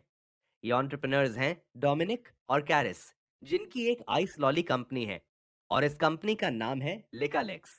शुरू में उन्होंने ये आइस लॉलीज सिर्फ अपने फ्रेंड्स एंड फैमिली के लिए बनाए, लेकिन आहिस्ता आहिस्ता उनका ये काम बढ़ता गया। अपना प्रोडक्ट स्टोर्स को सेल करने के बाद उन्होंने डिसाइड किया कि वो अब अपनी प्रोडक्शन बढ़ाएंगे और उसके लिए उन्होंने क्राउड फंडिंग का यूज किया। उनका क्राउड फंडिंग कैंपेन काफी सक्सेसफुल रहा और उनके पास काफी इन्वेस्टर्स आए। कैंपेन खत्म होने के बाद भी वो अपने इन्वेस्टर्स को अप टू डेट रखते हैं और उनसे डिफरेंट सजेशंस भी लेते हैं। अब क्वेश्चन ये है कि हम कैसे एक सक्सेसफुल क्राउड फंडिंग कैंपेन कर सकते हैं। तो इसके लिए लिकालिक्स के ओनर्स ने आपको कुछ सजेशंस दिए हैं। वो कहते हैं कि एक अच्छी वीडियो होना बहुत जरूरी है और इस वीडियो में आपने कोई एनिमेशन यूज नहीं करनी, बल्कि खुद अपना फेस दिखाना है और अपने प्रोजेक्ट को लेकर अपना पैशन शो करना है। आप चाहें तो ये पूरा इंटरव्यू 48hourstartup.org पे जाके सुन सकते हैं। फाइंडिंग टीममेट्स इन्वेस्टर्स के साथ साथ ये भी जरूरी है कि आप अपने बिजनेस के लिए कुछ एम्प्लॉयज हायर करें। अच्छे एम्प्लॉयज ढूंढना और उन्हें मोटिवेटेड रखना आजकल बहुत चैलेंजिंग है, लेकिन अगर आप ये कर लें तो आपका बिजनेस बहुत सक्सेसफुल हो सकता है। आपको एक ऐसी टीम बनानी है जो आपके कंपेटिटर्स से ज्यादा हार्डवर्किंग और पैशनेट हो। ऑथर कहते हैं कि अगर आप किसी ऐसे बिजनेस पे काम करते हैं जो आपको एक्साइट करता है और आप ऐसे प्रोडक्ट्स बनाते हैं जो आप खुद भी खरीदें, तो फिर ऐसी सिचुएशन में अच्छे लोगों को अट्रैक्ट करना काफी इजी हो जाता है। ऑथर कहते हैं कि वो सिर्फ उन लोगों को हायर नहीं करते जो ज्यादा क्वालिफाइड और ज्यादा एक्सपीरियंस्ड हों। हाँ, ये चीजें जरूरी हैं, लेकिन ज्यादा इंपॉर्टेंट ये है कि वो पर्सन उनके ब्रांड को लेकर पैशनेट हो। अगर वो पैशनेट हैं तो फिर वो स्किल्स और नॉलेज सीख लेंगे। आपके बिजनेस के स्टार्टिंग डेज में आपके पास एम्प्लॉयज के लिए इतने ज्यादा पैसे नहीं होंगे, बट स्टिल आपको एम्प्लॉयज की नीड है। इसके लिए आप किसी इंटर्न को हायर कर सकते हैं, मतलब कोई ऐसा पर्सन जो पैसों के लिए नहीं बल्कि सिर्फ एक्सपीरियंस गेन करने के लिए काम करे। उसके लिए आप काफी सारी वेबसाइट्स यूज कर सकते हैं, जैसे इंटर्नशिप्स या फिर इंस्पायरिंग इंटर्न्स। ये भी हो सकता है कि आपको अपने काम के लिए कोई एक्सपीरियंस पर्सन चाहिए हो और चांसेस हैं कि वो पर्सन ऑलरेडी आपके किसी कंपेटिटर के साथ काम कर रहा होगा। आप ऐसे पर्सन को लिंक्डइन के थ्रू फाइंड कर सकते हैं। वहां पे सिंपली जॉब टाइटल डालें, फिल्टर्स में अपना सिटी डालें और उन कंपनीज को ऐड करें जो आपको लगता है कि सही रहेंगी। फिर आपको उन कंपनीज में काम करने वाले लोग मिल जाएंगे और अगर आप उन्हें जॉब ऑफर कर दें तो वो हाँ भी कह सकते हैं, क्योंकि लोग हमेशा कुछ नया ट्राई करना चाहते हैं। आपको बस प्रॉब्लम सैलरी के वक्त होगा। आपको उन्हें एक अच्छी सैलरी ऑफर करनी होगी। इस प्रॉब्लम को टैकल करने के लिए आप उन्हें अपनी कंपनी में शेयर्स भी ऑफर कर सकते हैं। एक्सपोर्टिंग जब कोई भी इंसान बिजनेस करता है तो वो ये जरूर चाहता है कि वो अपना प्रोडक्ट बाहर एक्सपोर्ट भी करे। अगर आपका कोई ऑनलाइन बिजनेस है फिर तो आपको कोई प्रॉब्लम नहीं है, लेकिन अगर आपका कोई फिजिकल प्रोडक्ट है तो ऑथर रेकमेंड करते हैं कि पहले आप अपने करीब वाले मार्केट्स पे फोकस करें। अगर आप वहां सक्सेसफुल नहीं बन सकते तो फिर दूसरी कंट्री में सक्सेसफुल बनना और भी मुश्किल है, क्योंकि वहां पे फिर डिफिकल्टीज बढ़ जाती हैं, जैसे different currency, different language, different rules वगैरह वगैरह। अब बाहर की कंट्रीज में प्रोडक्ट सेल करना मुश्किल जरूर होगा, लेकिन काफी रिवॉर्डिंग भी होगा। ऑथर ने सुपर जैम को यूके के अलावा और भी बहुत सी कंट्रीज में सेल किया है, जैसे जापान, ऑस्ट्रेलिया, बहुत सी कंट्रीज में। Super jam specially south Korea में बहुत सक्सेसफुल हुआ था। ऑथर की एक बुक है सुपर बिजनेस के नाम से। इस बुक को कई सारी लैंग्वेजेस में ट्रांसलेट किया था और उसमें से एक लैंग्वेज कोरियन थी। ये बुक कोरिया के कुछ एंटरप्रेन्योर्स ने पढ़ी और उन्हें लगा कि सुपर जैम उनकी कंट्री में चल सकता है, इसलिए फिर उन्होंने सुपर जैम ऑर्डर करना शुरू किया। पहले उन्होंने 200 जार्स ऑर्डर किए, फिर 2000 और फिर 20,000 जैम जार्स। ऑथर ने अपने एक्सपीरियंस से ये सीखा है कि किसी दूसरी कंट्री में सेल करना वैसा ही है जैसे कोई नया बिजनेस स्टार्ट करना। मतलब ऑथर ये कहना चाह रहे हैं कि आपको स्मॉल से स्टार्ट करना होगा। स्टार्ट में अपना प्रोडक्ट 1 या 2 स्टोर्स पर लाने की कोशिश करो और फिर वहां से ग्रो करो। आपके इस प्रोसेस में काफी लोग आपकी हेल्प कर सकते हैं, जैसे गवर्नमेंट एजेंसीज, कंसल्टेंट्स और डिफरेंट एक्सपर्ट्स। आप चाहें तो airbnb.com पे जाएं और $50 पर नाइट में किसी लोकल फैमिली के साथ रहें और उनसे पूछें कि वो आपके बिजनेस के बारे में क्या सोचते हैं और आप उनकी कंट्री में कैसे स्टार्ट ले सकते हैं। अब आप चाहें फिजिकली उस कंट्री में जाओ या फिर ऑनलाइन कांटेक्ट करो, ये बहुत इंपॉर्टेंट है कि आप कोई लोकल पार्टनर ढूंढें, मतलब कोई ऐसा एंटरप्रेन्योर जो वहां रहता हो और जो आपके ब्रांड में आप ही की तरह बिलीव रखता हो। फिर जब आप उन्हें कोई काम दें तो ये भी जरूरी है कि आप उन्हें थोड़ा फ्रीडम भी दें, जैसे उन्हें पैकेजिंग करने का फ्रीडम दें, वेबसाइट और मार्केटिंग करने का फ्रीडम दें। इन शॉर्ट, ऑथर हमसे ये कहना चाहते हैं कि दूसरी कंट्री में प्रोडक्ट सेल करना कोई बहुत ज्यादा डिफरेंट नहीं है। आपको बस उन लोगों को फाइंड करना है जिन पे आप ट्रस्ट कर सको और आपको अपने कंफर्ट जोन से थोड़ा बाहर आना होगा, मतलब थोड़ी एफर्ट करनी होगी। Social mission. ऑथर जब वेट्रोस सुपरमार्केट में जाते हैं और वहां पर सुपर जैम को देखते हैं तो उन्हें बहुत अच्छा फील होता है और उन्हें ये खुशी होती है कि लाखों लोग उनके प्रोडक्ट को एंजॉय करते हैं। लेकिन एक और चीज है जिसके बारे में वो बहुत ज्यादा अच्छा फील करते हैं, वो ये कि उन्होंने अपने बिजनेसेस से जो भी प्रॉफिट कमाया है उसकी हेल्प से उन्होंने काफी चैरिटी भी की है। ऑथर जब छोटे थे तो उनकी ग्रैंडमा जैम बनाया करती थी और उन्हें और उनके छोटे भाई को दूसरे ओल्ड एज लोगों के घर ले जाती थी। बचपन में ऑथर को ये बात समझ नहीं आती थी कि वो आखिर ऐसा क्यों करती हैं, लेकिन वो ऐसा इसलिए करती थीं क्योंकि वो उस चीज के बारे में बहुत ज्यादा स्ट्रांग फील करती थीं। लोग डिफरेंट रीजंस की वजह से बिजनेस स्टार्ट करते हैं। कुछ लोग रिच होने के लिए बिजनेस स्टार्ट करते हैं और वो भी ठीक है, लेकिन ऑथर कहते हैं कि आप बिजनेस का यूज करके दुनिया में कुछ पॉजिटिव चेंज भी ला सकते हो। आप वो चेंजेस ला सकते हो जिनके बारे में आप बहुत ज्यादा फील करते हो। जैसे अपनी ग्रैंडमा की तरह ऑथर भी ओल्ड एज लोगों के लिए पार्टीज करते हैं। एक बार उन्होंने एक पार्टी की थी जिसमें 500 ग्रैंडमास और ग्रैंडपास थे। ऑथर ये सब इसलिए बता रहे हैं ताकि आप अभी कोई सोशल मिशन करें, मतलब अपनी सोसाइटी के लिए कुछ करें, लोगों के लिए कुछ करें। जब आप इस तरह का कुछ करेंगे तो आपके कस्टमर्स भी आपको पसंद करेंगे और वो आपसे बाय भी करेंगे। अब आपका सोशल मिशन क्या होगा ये आप पे डिपेंड करता है। आपका कोई ऐसा सोशल मिशन होना चाहिए जिसके बारे में आप बहुत ज्यादा केयर करते हो। जैसे आप कोई प्रोजेक्ट कर सकते हैं, कोई चैरिटी कर सकते हैं, अपने प्रॉफिट का कुछ हिस्सा किसी सोशल कॉज के लिए दे सकते हैं।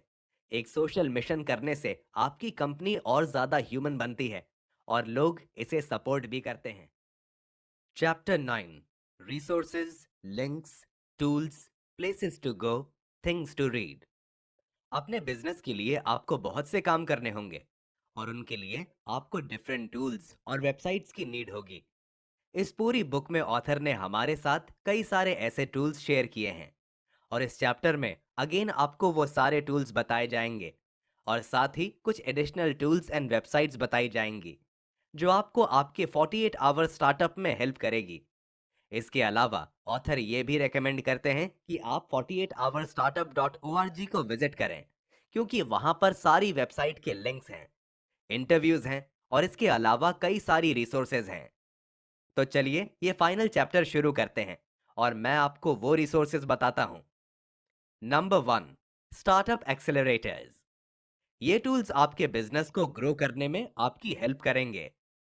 Y Combinator, Wayra, Seedcamp, Techstars, LaunchBox, DreamIt Ventures, SeedRocket, AlphaLab, Bootup Labs, Capital Factory, 500 Startups, startup boot camp.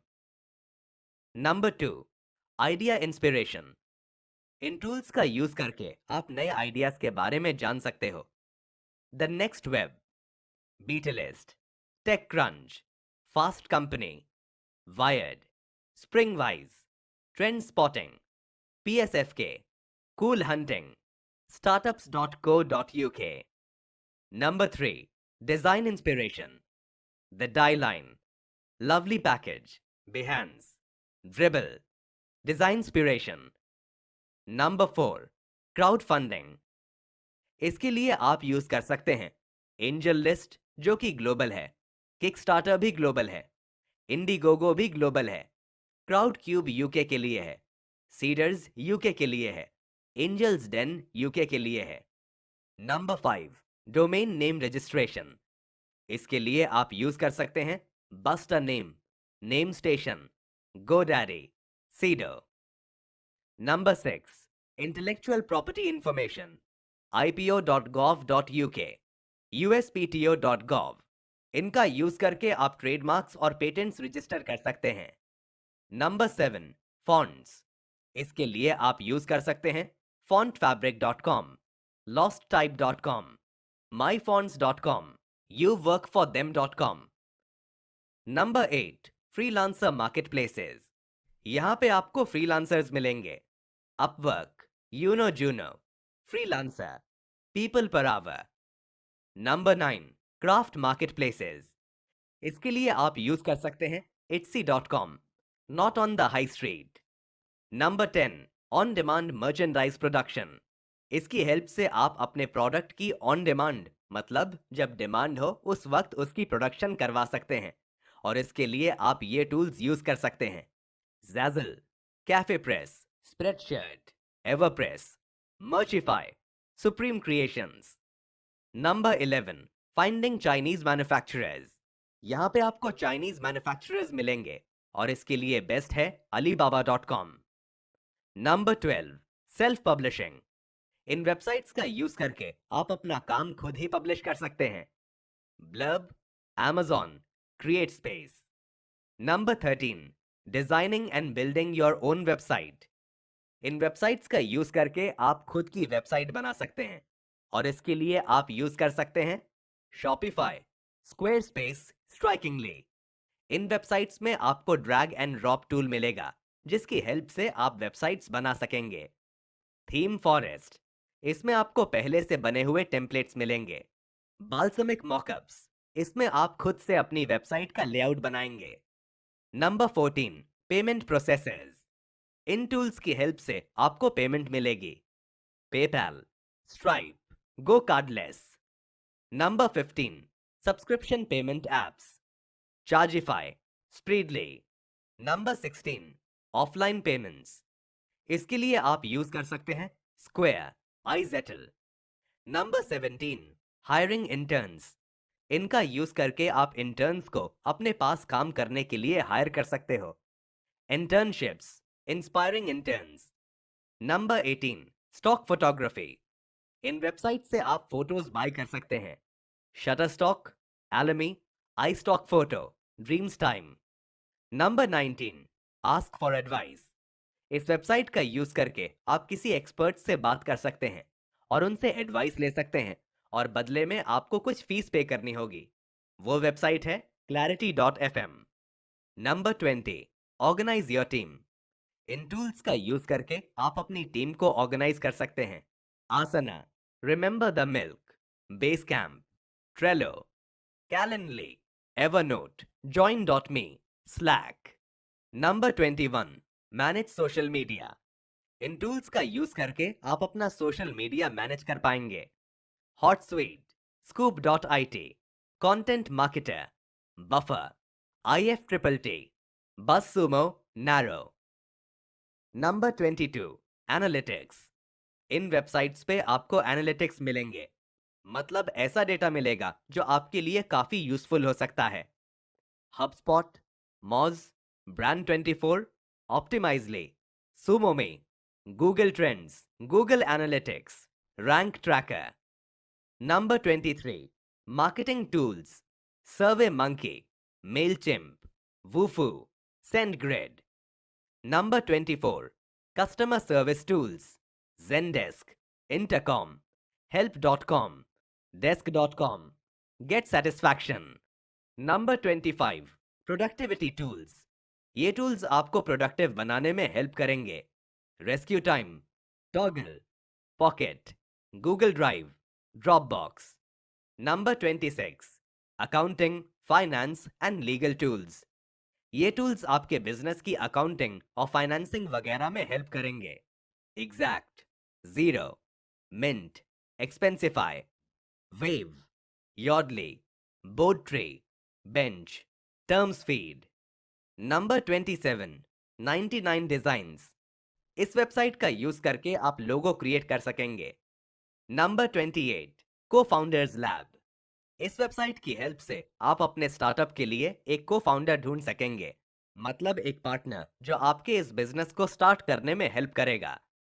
ये तो हो गए वो सारे टूल्स जिनकी आपको नीड होगी। इसके अलावा ऑथर ने हमें कुछ बुक्स भी रेकमेंड की हैं जो हमें पढ़नी चाहिए और जो हमें हमारी इस जर्नी में हेल्प करेगी। Recommended reading: Free by Chris Anderson, Ben and Jerry's Double Dip by Ben Cohen and Jerry Greenfield, 4 Hour Work Week by Tim Ferriss, Delivering Happiness by Tony Hsieh, The Laws of Simplicity by John Maida, Confessions of an Advertising Man by David Ogilvy, Start With Why by Simon Sinek, Lean Startup by Eric Ries, Business as Unusual by Anita Roddick, Smart Cuts by Shane Snow, Business for Punks by James Watt. तो friends, ये थी वो recommended books और आज की हमारी ये summary यहाँ एंड होती है। Thanks for watching.